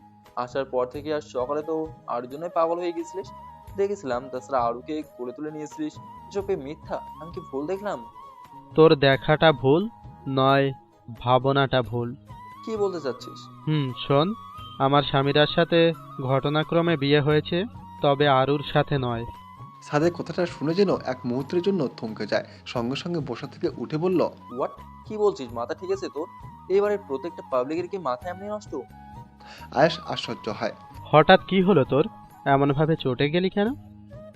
আমাকেও কি পাগল মনে হয় তোদের কাছে? তোর সাথে স্যামিনের বিয়ে হয়েছে মানে কি? হ্যাঁ, মজা পেয়েছিস সবকিছু? আরে এমনভাবে রিয়েক্ট করছিস কেন? কিসের রিয়েক্টের কথা বলছিস? স্যামিরাকে তো জান প্রাণ দিয়ে বোন দাবি করতিস, তবে এখন কিভাবে বউ বানালি? আমাকে তোদের কাছে কি মনে হয়, পাগল? যেটা ইচ্ছে সেটা বুঝবি? আয়েশ আশ্চর্য হয় সাদেকে এমন রিয়েক্ট দেখে। আগে তো কখনো এমন ডাক দেখিনি সাদেকে। আর এই বিয়েতে না হয় আমার প্রবলেম, কিন্তু ও এটা শুনে এমনভাবে রিয়েক্ট কেন করছে? সামিরা এতক্ষণ আরিয়ার রুমে ছিল। হঠাৎ চেঁচামেচি আওয়াজ শুনে দৌড়ে এখানে এসে দেখে সাদেক কোনো বিষয় রেখে আছে। সামিরা রুমে ঢুকে বলল, কি হয়েছে ভাইয়া? হঠাৎ এভাবে রিয়্যাক্ট করেছো কেন? আয়ান ভাইয়া কিছু বলেছে? তোমরা কি শুরু করেছো? আমাকে কি ফেলনা মনে হয়? এভাবে কেন বলছেন ভাইয়া? কি হয়েছে সেটা বলুন না। তোমার আর আয়েশের বিয়ে হয়েছে, এটার মানে কি সামিরা? বলো আমার, এসবের মানেটা কি? কারণবশত হয়ে গেছে, কিন্তু কি হয়েছে সেটা বলুন না। সামিরা মুখে কথাটা শুনে সাদেক যেন স্তব্ধ হয়ে যায় মুহূর্তে। সামিরা আয়েশকে বলল, সত্যি করে বলুন তো, ভাইয়াকে কি এমন বলেছেন? আমিও সেটাই ভাবছি, কি এমন বললাম তোকে? এমন করছিস কেন? সাদেকের মুখে কথা নেই, বরং চুপচাপ বেরিয়ে গেল রুম থেকে কোনো উত্তর না দিয়ে। সামিরা কপাল কুঁচকে আয়েশকে বলল, এবার বলুন কি হয়েছে। আয়েশের মাথায় এতক্ষণে আসলো ব্যাপারটা কি হতে পারে। একটু খেয়াল করতেই উত্তর আয়েশের জানা হয়ে গেছে। আয়েশ দু চোখ বন্ধ করে দীর্ঘ নিঃশ্বাস ছাড়ে, আফসোসের মতো কিছুটা। কি হলো হঠাৎ? বলছে না কেন? মাথায় ব্যথা হচ্ছে? এখান থেকে যাও। সামিরা উল্টো আয়েশের পাশে গিয়ে বসে বলল, একটু গার্ডেনে গিয়ে হাঁটা দিন, ভালো লাগবে। আয়েশ ধমক দিয়ে বলল, কি বলি বুঝিস না? যেতে বললাম না? বউদের মতো আচরণ বন্ধ কর, নয়তো চলে যায় বাড়ি থেকে। একদম বিরক্তিকর সব, যত সব নাকামে জায়গা পাস না। সামিরা আয়েশের কথায় বাকরুদ্ধ হয়ে তাকিয়ে আছে এখনো। এটা উনি বলতে পারলেন? আয়েশ একটু ক্ষণিক পর নিজেকে শান্ত করে বলল, দেখ স্বামী। এটুকু বলতেই স্বামীরা বলে উঠল, ঠিক আছে, আমি দেখছি। বলে রুম ছাড়ল। কি বলছিস? বাবা জানলে বকা দেবে অনেক। একা একা কখনো যাইনি তো, তার উপর তুই অসুস্থ। আরে কিচ্ছু হবে না, যাবো আর আসবো। তাছাড়া প্রেমাও তো যাবে, তাই না? স্কুল পালিয়ে যাওয়া একরকম, আর বাড়ি থেকে যাওয়া আরেক রকম। বোঝার চেষ্টা কর আরু। আর আমি এখন এই বাড়ির বউ। রাখ তো তার বউ বউ ভাব, যাবি কিনা বল। সামিরা না পারতে বলল, ঠিক আছে, আমারও 2 দিন ধরে বোর লাগছে, কলেজও যাওয়া হয় না। সেটার জন্যই তো বললাম। তাছাড়া প্রেমাকেও তো একটু হেল্প করার দরকার, তাই না? যতই হোক কপালে একটা প্রেম জুটলো, এটা কি আর ডিলেট দেবে? সামিরা হু করে হেসে বলল, সেটাই তো, ফ্রেন্ড হয়ে হেল্প না করলে কি করে হবে? চল যাব। আরে এখন না, বিকেলে। বিকেলে তো আয়ান ভাইয়া বাসায় থাকবে, অসুস্থতা দিয়েও গিয়েছে বাবার সাথে। বাবা নিশ্চয়ই জলদি পাঠিয়ে দেবে, তাই না? আরে ভাইয়া কিছু বলবে না? সামিরা কি যেন ভেবে বলল, ঠিক আছে। এখন গিয়ে একটু আমার জন্য স্যুপ বানিয়ে আসো, যাও। আসছে আমার নবাবজাদি। শোন, তোকে ভাইয়া শাস্তি দিয়েছে, এর পেছনেও কারণ আছে নিশ্চয়ই। কারণ ছাড়া ভাইয়া তোকে এমন করবে না, এটা আমার ভালো করেই জানা আছে। সত্যি করে বল, কি করেছিস? হুম। আরিয়ার চোখে ভর ছাপ। দেখ কিরকম ভয় পাচ্ছিস আমার প্রশ্নে। এখন তো আমি নিশ্চিত বড় কোনো কারণ অবশ্যই আছে। আরে আশ্চর্য, আমি কি করব ওনাকে? উনি তো আমাকে এমনি এমনিই শাস্তি দেয়, দেখিস না? 4 বছর আগের কথা ভুলে গেছিস? হোয়াট? আরে ভাইয়া আমাকে শুধু শুধু যে মেরেছিল। তোর কথা অনুযায়ী ভাইয়া সব সময় শুধু শুধুই মারে, বাট কারণ ছাড়া কেউ ভালোবাসার মানুষের গায়ে হাত তুলতে চায় না। তার 4 বছর আগেও কি ভাইয়া আমায় ভালোবাসতো? যদি তাই হয় তাহলে আমার পুরো শরীরে ব্লেড দিয়ে আঁকতে পারতো কি? সামিরা আশ্চর্য হয়ে বলল, হোয়াট? কি বলছিস? ভাইয়া ব্লেড দিয়ে কেন আঁকতে যাবে তোকে? সেটাই হয়েছে। যাকগে, বাদ দেই। আমার উঠতে ভালো লাগছে না। এনে দে না বনু প্লিজ। সরি ভাবি, এনে দাও না প্লিজ, লক্ষ্মী ভাবি। সামিরা কপাল কুঁচকে বলল, আমি তোর কোন ভাইয়ের বউ রে? অমনি ভাবি ভাবি করছিস কেন? আরিয়া হু হু করে হেসে বলল,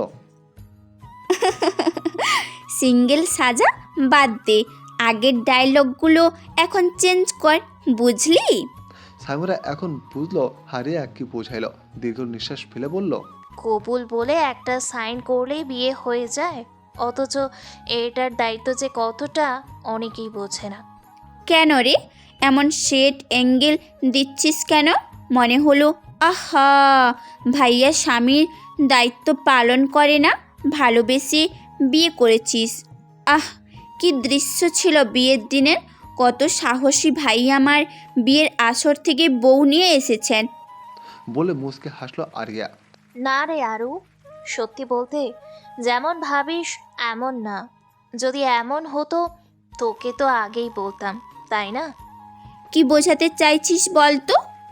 সত্যি বলতে বিয়েটা বাধ্য হয়ে করেছে আয়েশ ভাই। দেখলি না সেই দণ্ড আফরান ভাই বিষয়টা পরিষ্কার করলো। নাবিল ভাইয়া আর আয়েশ ভাইয়ের মাঝে এমন কিছু লুকানো ছিল যেটা আমরা জানি না। নাবিল ভাইয়া তোকে পাওয়ার জন্য কতটা নিচে নেমে এলো দেখলি না? এই কারণেই ভাইয়া একজনকে ভালোবাসতো বলেও আমাদেরকে ছবি দেখাতো না। কার? এখন বুঝলাম তোর ছবি ছিল। সেদিন তো এটা বুঝলাম, কিন্তু এটা বল বাধ্য হয়ে করেছে মানে কি? যে আমি এই বিষয়টা কিন্তু বুঝিনি সেদিনও। নাবিল ভাইয়া কোনো একটা বিষয় নিয়ে বাধ্য করেছে আমাকে বিয়ে করতে, তাই উনি করেছে। ও কিন্তু তুই তো ভালোবাসিস, তাই না? একতরফা ভালোবাসা যায়, সেটা আদায় করা যায় না। কখনো উনি আমায় এমন চোখে দেখেনি। এতদিন বলিসনি কেন? ভেবেছি উনি ধীরে ধীরে মানিয়ে নেবেন, কিন্তু কাল বুঝলাম উনি কখনো আমায় মেনে নিবেন না। ভাবছি আমিও চলে যাব এই বাড়ি থেকে। থেকে কি লাভ বল? আরিয়ার ভীষণ রাগ হচ্ছে আয়েশের ওপর। পাগলের মতো কি বলছিস? হ্যাঁ, শুধু কি আয়াস ভাইয়া আছে, আমি কেউ না? সামিরা হেসে বলল, তুই আমার ফ্রেন্ড আগে থেকেই, কিন্তু আমার এই বাড়িতে থাকার একমাত্র কারণ আমি বউ এই বাড়ির। কিন্তু ভাইয়া আমাকে বলেছে আমাকে নাকি ওনার বিরক্ত লাগে, এই বাড়ি থেকে চলে যেতাম। তা এখন কার জন্য থাকবো বলতো? যদিও আমি ফিলিংসটা এতটাও গভীর না ওনার প্রতি, তবুও এখন তো হাজব্যান্ড থেকে যদি কিছু আশা না করতে পারি, কার কাছে আশা করব? আর শোন, বাবাকে এসব কিছু বলিস না, ঠিক আছে? আমি তো ভেবেই নিয়েছিলাম আজকেই বাবাকে বলে দিব, না হলে ভাইয়া এমন করতেই থাকবে। যদি সত্যিই কিছু বলিস তাহলে কিন্তু ফ্রেন্ডশিপ ভেঙে দিব, বলে দিলাম।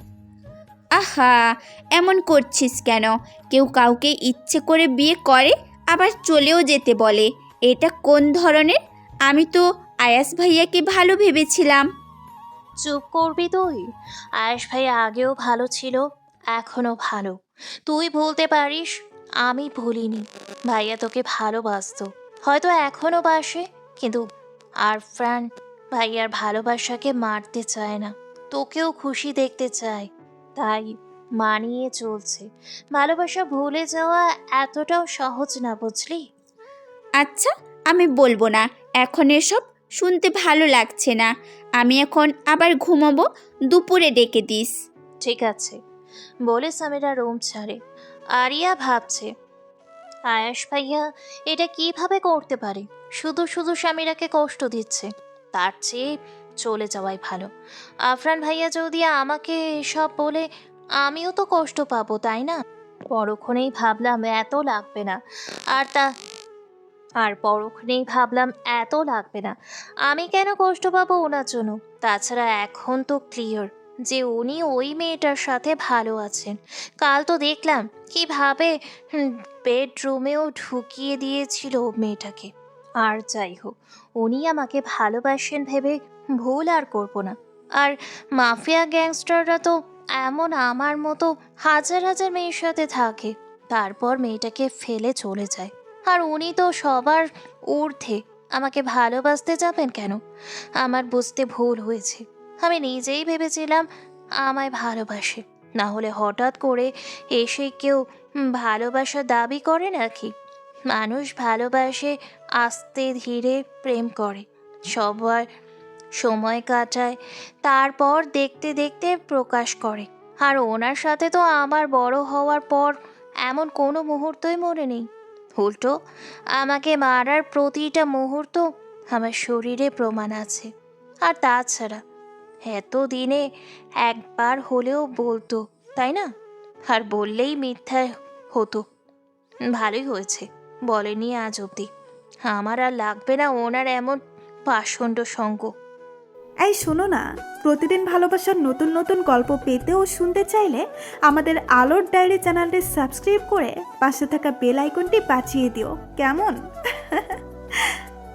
সব পর্বে যে নায়ক নায়িকার কাহিনী থাকবে এমন কিন্তু নয়, ফ্যামিলি সিনও কিন্তু থাকা লাগবে। কখনো ফুল পর্ব নায়ক নায়িকার, আবার কখনো ফ্যামিলির, আবার কখনো ফ্রেন্ডশিপ, তাই না বলো? প্লিজ আন্টি, নিষেধ করবেন না, অনেক দিন হয় বের হই না কোথাও। আসলে প্রেমাকে কখনো একা ছাড়ি না তো।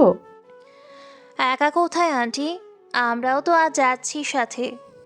দেখো তোমরাও ছোট, এখন আমি বলি কি না যাওয়াই ভালো। আরে মন খারাপ করার অ্যাক্টিং করলো। কি আর করার, না দিলে আশা নিয়ে এসেছিলাম সেটা অপূর্ণ থেকে যাবে আর কি। মা কখনো তো চাইনি, প্লিজ দাও না যেতে, ওরা তো আছে। ওহ তোরা যে কি করিস না নিজেরাও জানিস না। ঠিক আছে যা, আর একসাথে থাকবি, ঠিক আছে? আর সন্ধ্যার আগেই ফিরবি। প্রেমা সাজেদা বেগমকে জড়িয়ে ধরে উৎফুল্ল কণ্ঠে বলল, এই তো আমার কিউট মিষ্টি মা। হয়েছে হয়েছে, সর এখন, ওদের জন্য কিছু ব্যবস্থা করি। আরে আন্টি লাগবে না, এমনিতেই অনেক দেরি হয়ে গেছে।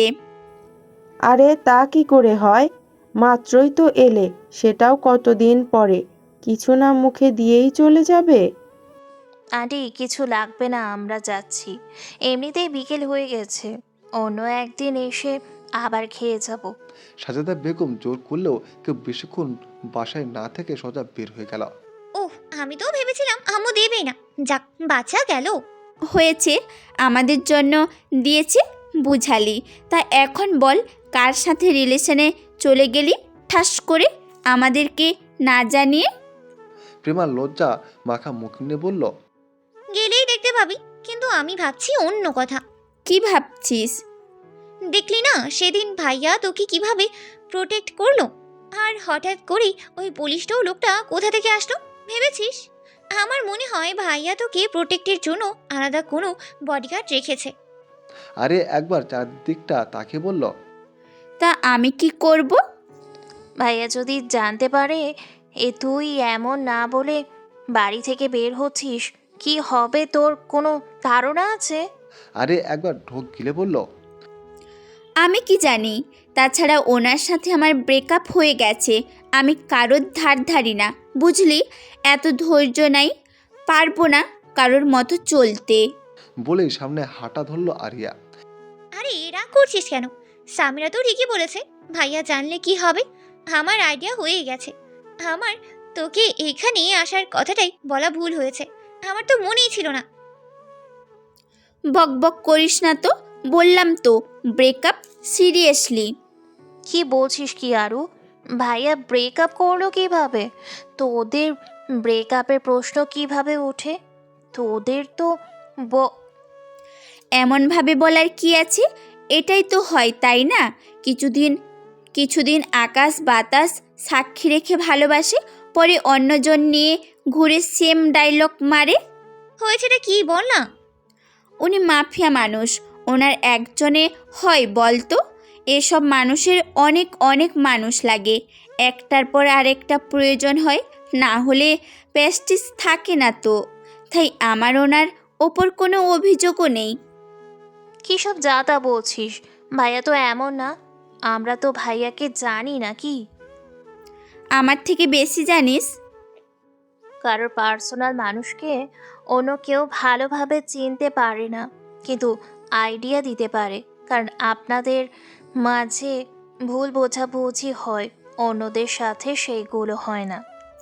তা এতই যখন বুঝলে তুই নিয়ে যা তোর আফরান ভাইয়াকে, আমাকে কেন বলছিস? আমাদের ব্রেকআপ এখন, এটা নিয়ে আর কথা বলতে চাই না, ব্যাস। রিক্সা ডাক, আর হাঁটতে ভালো লাগছে না।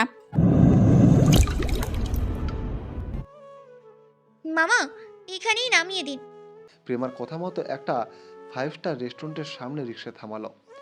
আরিয়া সামিরা প্রেমার সামনে গিয়ে ভেতরে ঢুকতে যায়, কিন্তু কেয়ারটেকার বলল, সরি ম্যাম, আজ এখানে কেউ আসতে পারবে না। একজন বিজনেসম্যান সবটা আজকের জন্য নিয়ে নিয়েছে। এটা আবার কেমন কথা কাকু? হোটেল একজনের জন্য কেন হবে? সবাই তো আসবে, তাই না? সরি ম্যাম, আপনারা আসতে পারেন, আজ ভেতরে যাওয়া যাবে না, মিটিং চলছে ভেতরে। আশ্চর্য তো, হোটেলে কেন মিটিং চলবে? ওনাদের কি অফিসের জায়গা নেই? যত সব। আচ্ছা বাদ দে, অন্য কোথায় যাই চল। আরে আমি তো এখানেই আসতে বলেছি ওনাকে। কল দিয়ে বলে দে জায়গা ব্লক আছে, অন্য কোথাও আসতে। বললেই হলো, দুটো লোকের জন্য সবাই কেন ফিরে যাবে? আর ওসব মানুষের কি আর জায়গা মেলেনি মিটিংয়ের? সেটাই তো, একবার বলে দিয়েছি, এখন কি আবার চেঞ্জ করব? কথার কি মূল্য নেই আমার? কাকু, মিটিং কখন শেষ হবে? সেটা তো জানি না ম্যাম। আমাদেরও জরুরি কাজ আছে, ভেতরে যেতে দিন, নয়তো জোর করে যাব, বলে দিলাম। দেখুন, এটা সাধারণ কোনো মিটিং হচ্ছে না, আপনারা ঝামেলা করবেন না, চলে যান। তো ভেতরে কি কোনো পশু পাখিরা মিটিং করছে যে ভেতরে সাধারণ মানুষ নেই? যত সব। আরিয়া বাদ দে না, চল অন্য কোথাও যাই। কি আর করার, চল। আরিয়া আর কথা বাড়ালো না, বিরক্ত চেহারা নিয়ে যাওয়ার জন্য পা বাড়াতে পেছন থেকে কেউ বলে উঠল, সামিরা, তোমরা এখানে কি করছো? সবাই পেছনে ফিরল। সাদেককে দেখে আরিয়া কপাল কুঁচকায়। সামিরা হেসে বলল, আরে ভাইয়া, আপনি এখানে? সাদেক সামনে আস্তে আস্তে বলল, কাজে এসেছিলাম, গাড়ি থেকে চোখ পড়লো তোমরা ওনার সাথে কথা বলছো, তাই নেমে আসলাম। কিছু প্রবলেম? আসলে এসেছিলাম একটু এমনি, বাট ভেতরে নাকি মিটিং চলছে, আজকের জন্য হোটেল ব্লক করা। সাদেক কেয়ারটেকারের দিকে তাকিয়ে বলল, চাচা, কিসের মিটিং ভেতরে? সরি স্যার, মিস্টার চৌধুরী কোনো বিশেষ মিটিংয়ে আছে, তাই আজকের জন্য সকাল থেকে এটা ভাড়া করে নিয়েছে। আচ্ছা ঠিক আছে। কি বললেন কাকু? কোথাকার চৌধুরী? হ্যাঁ, টাকা দিয়ে ভাব দেখায় নাকি? শুনুন, আমার চাচা জানেরও কিন্তু অনেক টাকা। বলে দিলাম। বলে ভেঙচি কাটলো আরিয়া। করছিস কি আরু? চুপ থাক না। উনি বোধহয় একটু বেশি কথা বলেন সবসময়, তাই না? আসলে আরও একটু এমনই, চঞ্চল একজনের কাছে ব্যতীত। ঠিক বুঝলাম না। প্রেমার ফোন বেজে উঠল। সামিরা, আরু, তোরা কি যাবি নাকি আমি চলে যেতাম? উনি অপেক্ষা করছেন। দেখা তো ইচ্ছে ছিল বেচারাকে, যা কপালটা পুড়ে দিলি। সামু, ঠিক হচ্ছে না কিন্তু এবার। আমি গেলাম, তোরা থাক। আমিও যাব। চল তাহলে। সামিরা কিছু বলতে যাবে, তার আগে সাদেক বলল, ঠিক বুঝলাম না। ঠিক আছে, যাও তোমরা, আমরা এদিকেই আসি, জলদি চলে এসো কেমন? প্রেমা আরিয়া চট জ্বলতে পা ফেলে সামিরা আর কিছু বলতে পারল না। এদিকে চলো, এখানে দাঁড়িয়ে থেকে লাভ নেই। সামিরা সায় দিয়ে সাদেকের সাথে পাশাপাশি হাঁটতে লাগলো ধীর পায়ে রাস্তার পাশ দিয়ে। একের পর এক গাড়ি অতিক্রম হচ্ছে, কারো মুখে কোনো কথা নেই। বেশ খানিক পর সাদেক বলল, একটা কথা বলবো? জিজ্ঞেস করার কি আছে, বলুন। আয়ুষের সাথে কিভাবে বিয়েটা হলো আকস্মিক? সত্যি বলতে আমাদের বিয়েটা হয়েছে কোনো কারণবশত বাধ্য হয়ে। কি কারণে জানতে পারি? সেটা আমিও জানি না, তবে নাবিল ভাইয়া আয়াস ভাইকে বাধ্য করেছে। ঠিক বুঝলাম না। আচ্ছা, আমাকে সবটা বলবা? এতদিন কি হয়েছে না হয়েছে, নাবিল কেনই বা ছেলে, কি করেছে সবকিছু? ঠিক আছে বলবো, কিন্তু এই রোদে ভীষণ বিরক্ত লাগছে। আইসক্রিম খাবা? সেটাই বলতে চাইছিলাম। সাদেক হেসে পাশে থাকা দোকান থেকে 2টা কোন আইসক্রিম হাতে নিয়ে সামিরাকে একটা এগিয়ে দিয়ে বলল, নিশ্চয়ই চকলেটটা খাবা। আপনি জানেন কিভাবে? আইডিয়া করলাম শুধু, এখন খাওয়ার বলো সবটা। বলতে শুরু করলো। কি রে, তোর বয়ফ্রেন্ড এখনো আসছে না কেন? হুম হুম, তখন তো বললি ওয়েট করছে নাকি? হ্যাঁ, দাঁড়া দেখছি কল দিয়ে। প্রেমা কোণে চোখ রাখে।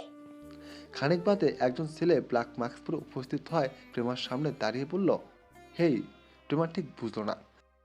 কে আপনি? ছেলেটা স্মিত হেসে বলল, ভালোবাসার মানুষটির গলা আওয়াজ শুনেও কেউ চিনতে পারবে না, এটা প্রথম দেখলাম। প্রেমার সাথে সাথে লজ্জে আড়ষ্ট হয়ে মুখের উপর 2 হাত দিয়ে হেসে বলল, আপনি কি ভেবেছিলে অন্য কেউ এসে এভাবে ডাকবে তোমায়? এত লেট করলেন কেন? কখন থেকে দাঁড়িয়ে আছি। হেসে বলল, ফার্স্ট মিনিট একটু শরণাপন্ন না হলে হবে বলো? খুব কথা জানেন। না জানলে তোমাকে এমন করে কাছে থেকে দেখতে পারতাম, এই মিষ্টি চেহারাটুকু মিস করতাম। প্রেমার লজ্জে লাল হয়। এতক্ষণে একটি বারের জন্য ছেলেটার দিকে তাকায়নি। তা ভাই সাহেব কি এমন করে মেয়েদের মতো মাস্ক পরেই থাকবেন, নাকি পরিচয়টা পাবো? ছেলেটা হেসে বলল, হাহা, আরিয়া। আরিয়া বিস্ময় প্রকাশ করে বলল, নাম জানলেন কিভাবে?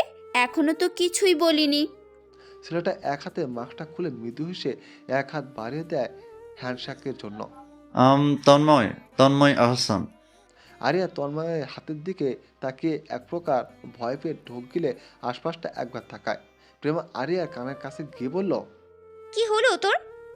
আরিয়ার কিছু না ভেবে হালকা হাসার চেষ্টা করে হাত মেলায়। কয়েক সেকেন্ডের যেতেই আরিয়া হাস করে নেয়। কিছু নিয়ে চিন্তিত? না, তেমন কিছুই না। প্রেম, তাহলে যাওয়া যাক। এখনো প্রেম বলেই ডাকবেন? ভীষণ প্রিয় যে। ঠিক আছে, আর বলবো না, আপনার যা ইচ্ছা বলুন। প্রেমা, তোরা যা, আমার আর ভালো লাগছে না। তোর আবার কি হলো? একটু আগেই তো বললি যাবি। তখন বলেছি, কিন্তু এখন ভালো লাগছে না। তাছাড়া ফার্স্ট মিট এনজয় কর, কাবাব মেয়ে হাড্ডি হতে চাই না। আমি বলেছি হাড্ডি তুই? আপনি থাকতে পারেন, প্রবলেম নেই। তাছাড়া প্রেমিকার সাথে যদি বান্ধবী ফ্রি থাকে এতে লাভ কিন্তু আমারই হলো। বলে হাসলো তন্ময়। আপনার দুষ্টুমি কি শেষ হবার নয়? ঠিক আছে, আমি চুপ। আপনি বেশ মজার মানুষ, এই জন্যই বুঝি প্রেমা আপনার প্রেমে হাবুডুবু খাচ্ছে। একদম রাগ উঠাবি না, তোরা সবগুলো একরকম। যা, আমি এক্ষুনি চলে যাব বাড়ি। আরে রাগ করছো কেন? মজা করছি একটু। আমি সামিরার কাছেই আছি, আর জলদি আসবি সন্ধ্যার আগে, ওকে? প্রেমা ঠিক আছে, দেখে যাস কিন্তু। আরিয়া সামনে হাঁটা ধরল। ও আচ্ছা, এই ব্যাপার। হুম। নাবিল এত কিছু আরিয়ার জন্য করেছে। নাবিল তো এমন ছিল না, যথেষ্ট ভদ্র ছিল। কেন জানি এখনো বিশ্বাস হচ্ছে না। এটাই হয়েছে, এটাই সত্যি। আচ্ছা, যতটুকু বুঝলাম আয়েশ তোমাকে ওয়াইফ হিসেবে মেনে নেয়নি। আচ্ছা, বিয়েটা কি টিকিয়ে রাখবে নাকি এই সম্পর্ক কিছু ভেবেছো? আই থিঙ্ক কাউকে বলা ঠিক না, বাট তবুও বলছি, হয়তো ওনার সাথে আমার ডিভোর্স হতে চলেছে। সাদেক অবাক হয়ে বলল, কি বলছো? পেটে কি ছেলে খেলা? কেউ বললো আর করলাম, আবার মন চাইলেও ভেঙে দিলাম। সামিরা হাসার চেষ্টা করলে বলল, আসলে জোর করে তো আর সম্পর্ক টিকিয়ে রাখা যায় না, তাই না? সাদেক কি বলবে খুঁজে পেল না। কতটা মাস পর নিজের প্রিয়সীকে দেখে যেমন প্রশান্ত হয়েছিল, তেমনই কালকে ধাক্কাটাও খুব জোরে লেগেছিল ঠিক কলিজায়। যাই হোক দুর্বলতা তো আর প্রকাশ করেনি কখনো, তাই সবটা নিজের মধ্যে চেপে গেল। আর যাই হোক, বিয়ে তো হয়েছে, তাই বলে সম্পর্ক ভেঙে যাক নিজের প্রিয়সী, সেটা সে চায় না। একটা কথা বলবো? বলুন। পছন্দ করো আয়েশকে? যেই সম্পর্ক ইতি টানবে 2 দিন পর, সেটার প্রতি মায়া থাকে কি করে? প্রশ্নটা এটা ছিল না। একতরফা কিছু আশা করা ঠিক না। সাদেকের বুঝতে বাকি রইল না সামিরার মনে হায়াসকে নিয়ে সামান্য হলে ফিলিংস আছে। প্লিজ আপনারা কারা, ছেড়ে দেন বলছি আমায়। আমি কি করেছি আপনাদের? একটা লোক হাতে লাঠি নিয়ে দাঁড়িয়ে আছে, মাথায় ক্যাপ পরা, মুখে মাস্ক, দেখার উপায় নেই। আরিয়াকে একটা অন্ধকার রুমে নিয়ে এসেছে। আরিয়া প্রেমার কাছ থেকে এসে আনমনা হয়ে কি যেন ভেবে যাচ্ছিল। আকস্মিক একটা কালো গাড়ি এসে আরিয়াকে কয়েকজন লোক উঠিয়ে নেয় গাড়িতে। আরিয়া তখন সাথে সাথে কিছু বোধগম্য হলো না। লোকটা কাছে এসে বলল, ওই আফরান চৌধুরীর কি হস তুই? জলদি বল, নয়তো মেরে দিব। আপনারা কারা? আমাকে এমন করে এখানে নিয়ে আসলেন কেন? আমাকে যেতে দিন প্লিজ। আবারও জিজ্ঞেস করছি, সোজাসুজি বলবি নাকি মার খেয়ে বলবি? আফরান? কোন আফরান? লোকটার হাতে লাঠিটা দিয়ে আরিয়ার বাঁ দিকে বাহু বরাবর একটা পানি মারে। মারছেন কেন আমায়? কি করেছি আমি? আমি তো আপনাদের কোনো ক্ষতি করিনি। এই মেয়ে, কি বলছি বুঝিস না? এত নেকামি করছিস কেন? যত সব বলবি নাকি মেরে দিব? কি বলতে হবে বলুন? আমি বলছি কিন্তু আমাকে যেতে দেবেন আগে, বলুন। লোকটা তার ভয়াবহ হাসি টেনে বলল, এই তো লাইনে এসেছিস। আফরান চৌধুরী কি হই তোর? সত্যি করে বল, শুধু ভাই নাকি তোর সাথে ওই বেটা লাইন মারছে? উনি উনি আমার কিচ্ছু হয় না, সত্যি বলছি। উনি একটা প্রতারক। তোর নাটক দেখার জন্য এসেছি এখানে? ঠিক করে বল। আমি ওনার বোন হই, আমার ছোট চাচার ছেলে। তোর আর ওই বেটার মাঝে সম্পর্ক আছে কেন? ছিল, এখন নেই। কেমন সম্পর্ক ছিল? আসলে ওই লোকটা আমাকে ধোঁকা দিয়েছে, প্রতারক উনি। কিন্তু আপনি কে, সত্যি করে বলুন। লোকটা বাঁকা এসে জায়গা ছেড়ে একটু দূরে গিয়ে কাকে যেন কল দিয়ে বলল, কিছু হয় না ওই বেটার, তবে মনে হয় আফরান চৌধুরীকে মেয়েটা পছন্দ করে। আফরান চৌধুরী এসবে নেই, এইটুকু বুঝলাম। এখন মেয়েটাকে ছেড়ে দেব নাকি মেরে দেব? কখনো যেন বাড়ি ফিরতে না পারে। Okay ma'am. বলে ফোনটা কেটে দিয়ে পেছনে তাকিয়ে অবাক হলো। এই মাত্রই তো মেয়েটা এখানে ছিল, কোথায় গেল? পালিয়ে গিয়ে কোথায় যাবে? লোকটা আরিয়াকে খোঁজার জন্য কয়েকজন লোককে বাইরে পাঠায়। বাইরে যেতে আরিয়াকে দেখলো দৌড়ে যাচ্ছে। লোকগুলো আরিয়ার পেছনে নেয়। এই মেয়ে দাঁড়া বলছি, একবার পাই তবে লাশ ফেলে দেবো বলে দিলাম। হঠাৎ আরিয়া আর লোকগুলোর মাঝ বরাবর দুটো গাড়ি এসে ব্রেক করে। আরিয়া পেছনে একবার তাকে, লোকগুলো ঠিক দেখা যাচ্ছে না গাড়ি দুটোর জন্য। মনে মনে গাড়ি দুটোকে ধন্যবাদ জানিয়ে আবারও দৌড়ে অন্য গলিতে গেল। লোকগুলো সামনে গাড়িটার কাছে এসে বলল, তোদের জন্য হাতছাড়া হয়ে গেল মেয়েটা, আজ তো তোদের। এটুকু বলে আটকে যায়, কারণ গাড়ির দরজা খুলে বের হয়ে আসে তানভীর। তানভীরকে চিনতে তাদের অসুবিধা হয়নি। আফরান চৌধুরীর আশেপাশে সবসময় থাকে বিশেষ অ্যাসিস্ট্যান্ট। লোকগুলো ঢুক গিলে বলল, আপনি? সোজা বল, ওই মেয়েটার পেছনে কেন লেগেছিস? একটা লোক সামনে এসে বলল, তোর সমস্যা কি? তোকে কেন বলতে যাব? তুই তো ওই মিস্টার রাফিয়ার চামচার মতোই থাক। তানভীর হাতে একটা বন্দুক তুলে দেয় পেছনে থাকা একটা লোক। তানভীর বন্দুকের দিকে তাকিয়ে বলল, বলবি নাকি এটা ব্যবহার করতে হবে সেটা বল। লোকটা ঢোক গিলে বলল, এসবের ভয় কাকে দেখাস? এসব নিয়ে প্রতি মুহূর্তে খেলাই আমাদের কাজ। ভুল জায়গায় ভুল কাজ করিস না।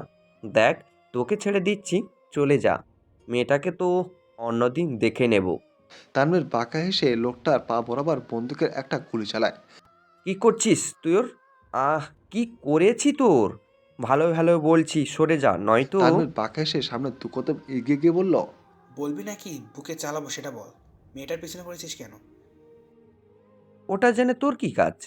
যেটা কাজ সেটা কর না গিয়ে। না গিয়ে এটাই সত্যি যে আরফান চৌধুরীর সাথে এই মেয়ের কোনো কানেক্ট আছে? এখন তো মনে হচ্ছে এটাই হবে। বাহ, আরফান চৌধুরীও মেয়ে মানুষ লাগে।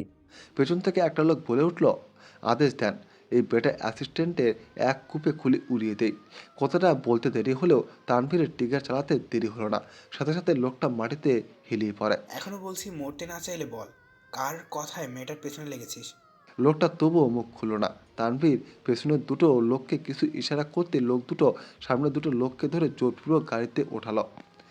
সামিরা আরিয়া প্রায় সন্ধ্যাবেলায় বাড়ি ফিরে। আরিয়া সামিরার কাছে সব কিছু খুলে বললে। সামিরা ভয়ে আর এক মুহূর্ত দেরি না করে আরিয়াকে নিয়ে বাড়ি চলে আসে। প্রেমাকেও বলে দেয় যেন বাড়ি চলে যায়। কিন্তু বাড়িতে ঢোকার সাথে সাথে অবাক হয় পুরো বাড়িতে এত এত মানুষ, সবাই পুরুষ মানুষ। চারদিকে কালার বাতির ঝলকে বাড়িটাকে রঙিন মনে হচ্ছে।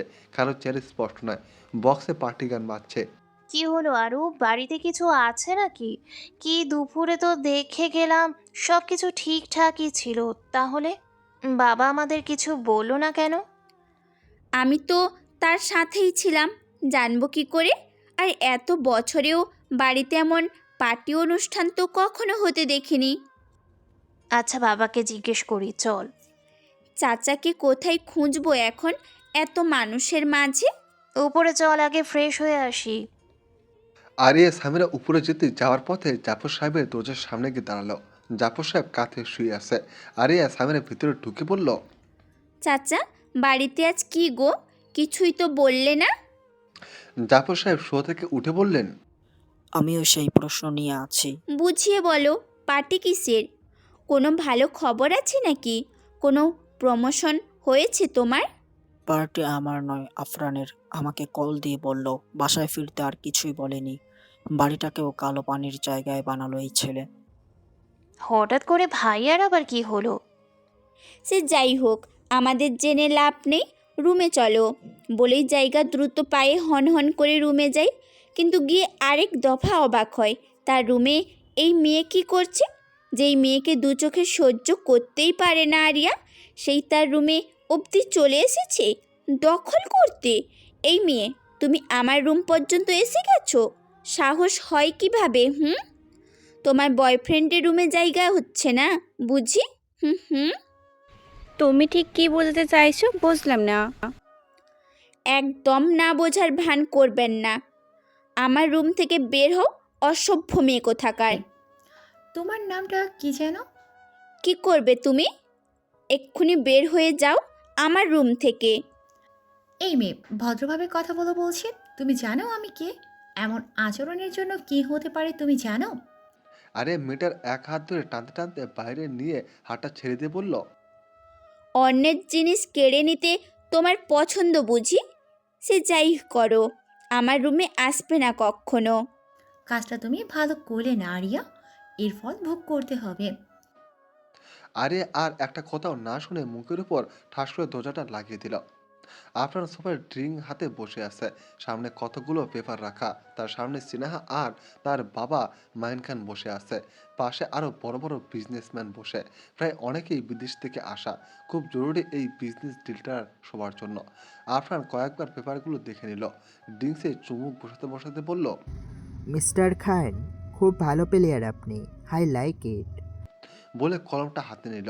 সাইন করার আগে আমার আরও একটা শর্ত আছে। সুযোগ পেলে শিয়াল ও সিংহের জায়গায় আসতে চাই, তা বলুন কি শর্ত? ইন্টেলিজেন্ট বয়। গাইজ, আমার মেয়ে স্নেহা কে ইন্ডাস্ট্রির একমাত্র উত্তরসূরি। সবাই নিশ্চয়ই জানেন আজকে এই ডিলটা হওয়ার সাথে সাথে যেমন সবার কোম্পানির লাভ দ্বিগুণ লাভ করবে, তাই ভাবছি আনন্দের পাশাপাশি আর একটা খুশির খবরও হয়ে যাক। আমার মেয়ে স্নেহার সাথে আজ মিস্টার আফরান চৌধুরীর এঙ্গেজমেন্টটাও হয়ে যাবে। দুজন আগে থেকেই একে অপরকে পছন্দ করে, সবাই নিশ্চয়ই জানেন। মাইন খানের কথায় সবাই করতালি বাজায়। সিনহা মুখে হাসি ফোটায়। আফরান ড্রিঙ্কসের গ্লাসটা টেবিলে হালকা শব্দে বারবার ঠকাচ্ছে। কিছু হয়েছে? আফরান পেপারগুলোর দিকেই তাকিয়ে রইল, চোখ দুটো লাল হয়ে আছে। জাফর সাহেব এতক্ষণ চুপ করে উপরে তাকিয়ে দেখছিলেন, কিন্তু এটা শোনার সাথে সাথে নেমে এসে আফরানের সামনে দাঁড়িয়ে বলল, কি হচ্ছে এসব? সেদিন তো বলেছিলে আলিয়ার সাথে নাকি রেজিস্ট্রি হয়েছে, তাহলে এসব নাটকের মানে কি?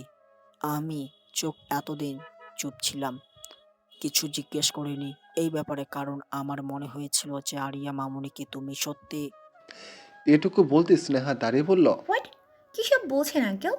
আফরান, তোমার বাবা কি বলছেন এসব? ভুলে গেছো আমাদের বিয়ে আরো 4 বছর আগেই ঠিক হয়েছিল? আফরান এবার হাত থেকে গ্লাসটা রেখে দাঁড়িয়ে বলল, সেদিন বলেছিলাম নাটক করছি, সবটা ভুলে গেছো দেখছি। আর ওর মতো মেয়েকে আমি কেন কোনো ছেলে বিয়ে করবে বলে মনে হয় না। সে যাই হোক, স্নেহার সাথে আমার বিয়ে 4 বছর আগেই ঠিক হয়েছিল। জানানোর দরকার মনে করিনি। আফরান তুমি কিন্তু হঠাৎ কোথা থেকে আয়স এসে আফরানের কোলার ধরে বলল, তুই মিথ্যা কি করে বলেছিলি? আর ওকে ঠকাচ্ছিলিস কেন? মেয়েটা এত সব শুনলে নিতে পারবে? তোর ধারণা নেই কি করছিস আফরান। আফরান দাঁতে দাঁত খিচে বলল, তোর সাহস দেখে অবাক হচ্ছি। হাতটা স্যার, আর এখান থেকে যা, নয়তো কি হবে তোর আইডিয়া নেই। উপস্থিত সকলেই বিস্ময়ের চূড়ান্ত সীমায় পৌঁছায়। আফরান চৌধুরীর গায়ে এভাবে হাত দেওয়ারও মানুষ আছে? দেখ, হাতটা সরা, যা হচ্ছে হতে দে। আরিয়া, সামিরা উপরে একসাথে দাঁড়িয়ে সবটাই দেখে যাচ্ছে। দেখলি, বলেছিলাম তোরা যেমনটা ভাবিস ভাইয়া এমন নয়। আমার বিশ্বাস হচ্ছে না যে ভাইয়া এমন করবে। কিছু তো অবশ্যই আছে। চোখে দেখেও বিশ্বাস হচ্ছে না? এখনো ওই লোকটার পক্ষেই কথা বলবি? সামিরা আরিয়ার আফা কণ্ঠ শুনে বুঝতে পারে কি যাচ্ছে মেয়েটার ভেতর দিয়ে। আরিয়া দীর্ঘ নিঃশ্বাস ছেড়ে বলল, আচ্ছা, চাচা যে তখন বলল রেজিস্ট্রির কথা, কিসের রেজিস্ট্রি রে? জানিস কিছু? সামিরা কিছু বলতে যাবে তার আগে নিচ থেকে কিছু শব্দ আসে। দুজন নিচে তাকায়। সাদেক আয়াসকে জোর করে আফরানের কাছ থেকে সরাতে গিয়ে পাশের টেবিলের উপর থেকে কিছু গ্লাস নিচে পড়ে। অসহ্য সীমায় গিয়ে আয়াস জায়গা ছাড়ে। জাফর ফুঁসতে ফুঁসতে বলল, যদি সেদিন সব মিথ্যা হয়ে থাকে তবে তোমরা যা ইচ্ছা করতে পারো, কিন্তু আজকের পর এই বাড়িতে তোমার আসা নিষিদ্ধ। মাইন খান উপস্থিত সবার দৃষ্টি আকর্ষণ করার জন্য বলে, এভরিওয়ান, আমরা আমাদের অনুষ্ঠান চালিয়ে যাই, চলবে? ইস, এই পর্বটা বলতে গিয়ে আমার জান চলে গেছে। মাথায় গল্পের ডায়লগ আসতেই যায় না। এখানেই শেষ করলাম গল্পটা। সবার ভালোবাসা পাইলে সিজন 2 আবার আনবো। সিজন 2-র কাজ এখনও করিনি, কারণ এই গল্পতে আপনাদের ভালো রেসপন্স পাইনি, তাই সিজন 2-র কাজ করা হয়নি। যদি ভালো রেসপন্স পাই আপনাদের সবার, তাহলে অবশ্যই সিজন 2 আনবো। ততক্ষণ আপনারা ভালো থাকবেন, সুস্থ থাকবেন। দেখা হচ্ছে আগামীকাল কোনো এক নতুন গল্পতে। ধন্যবাদ।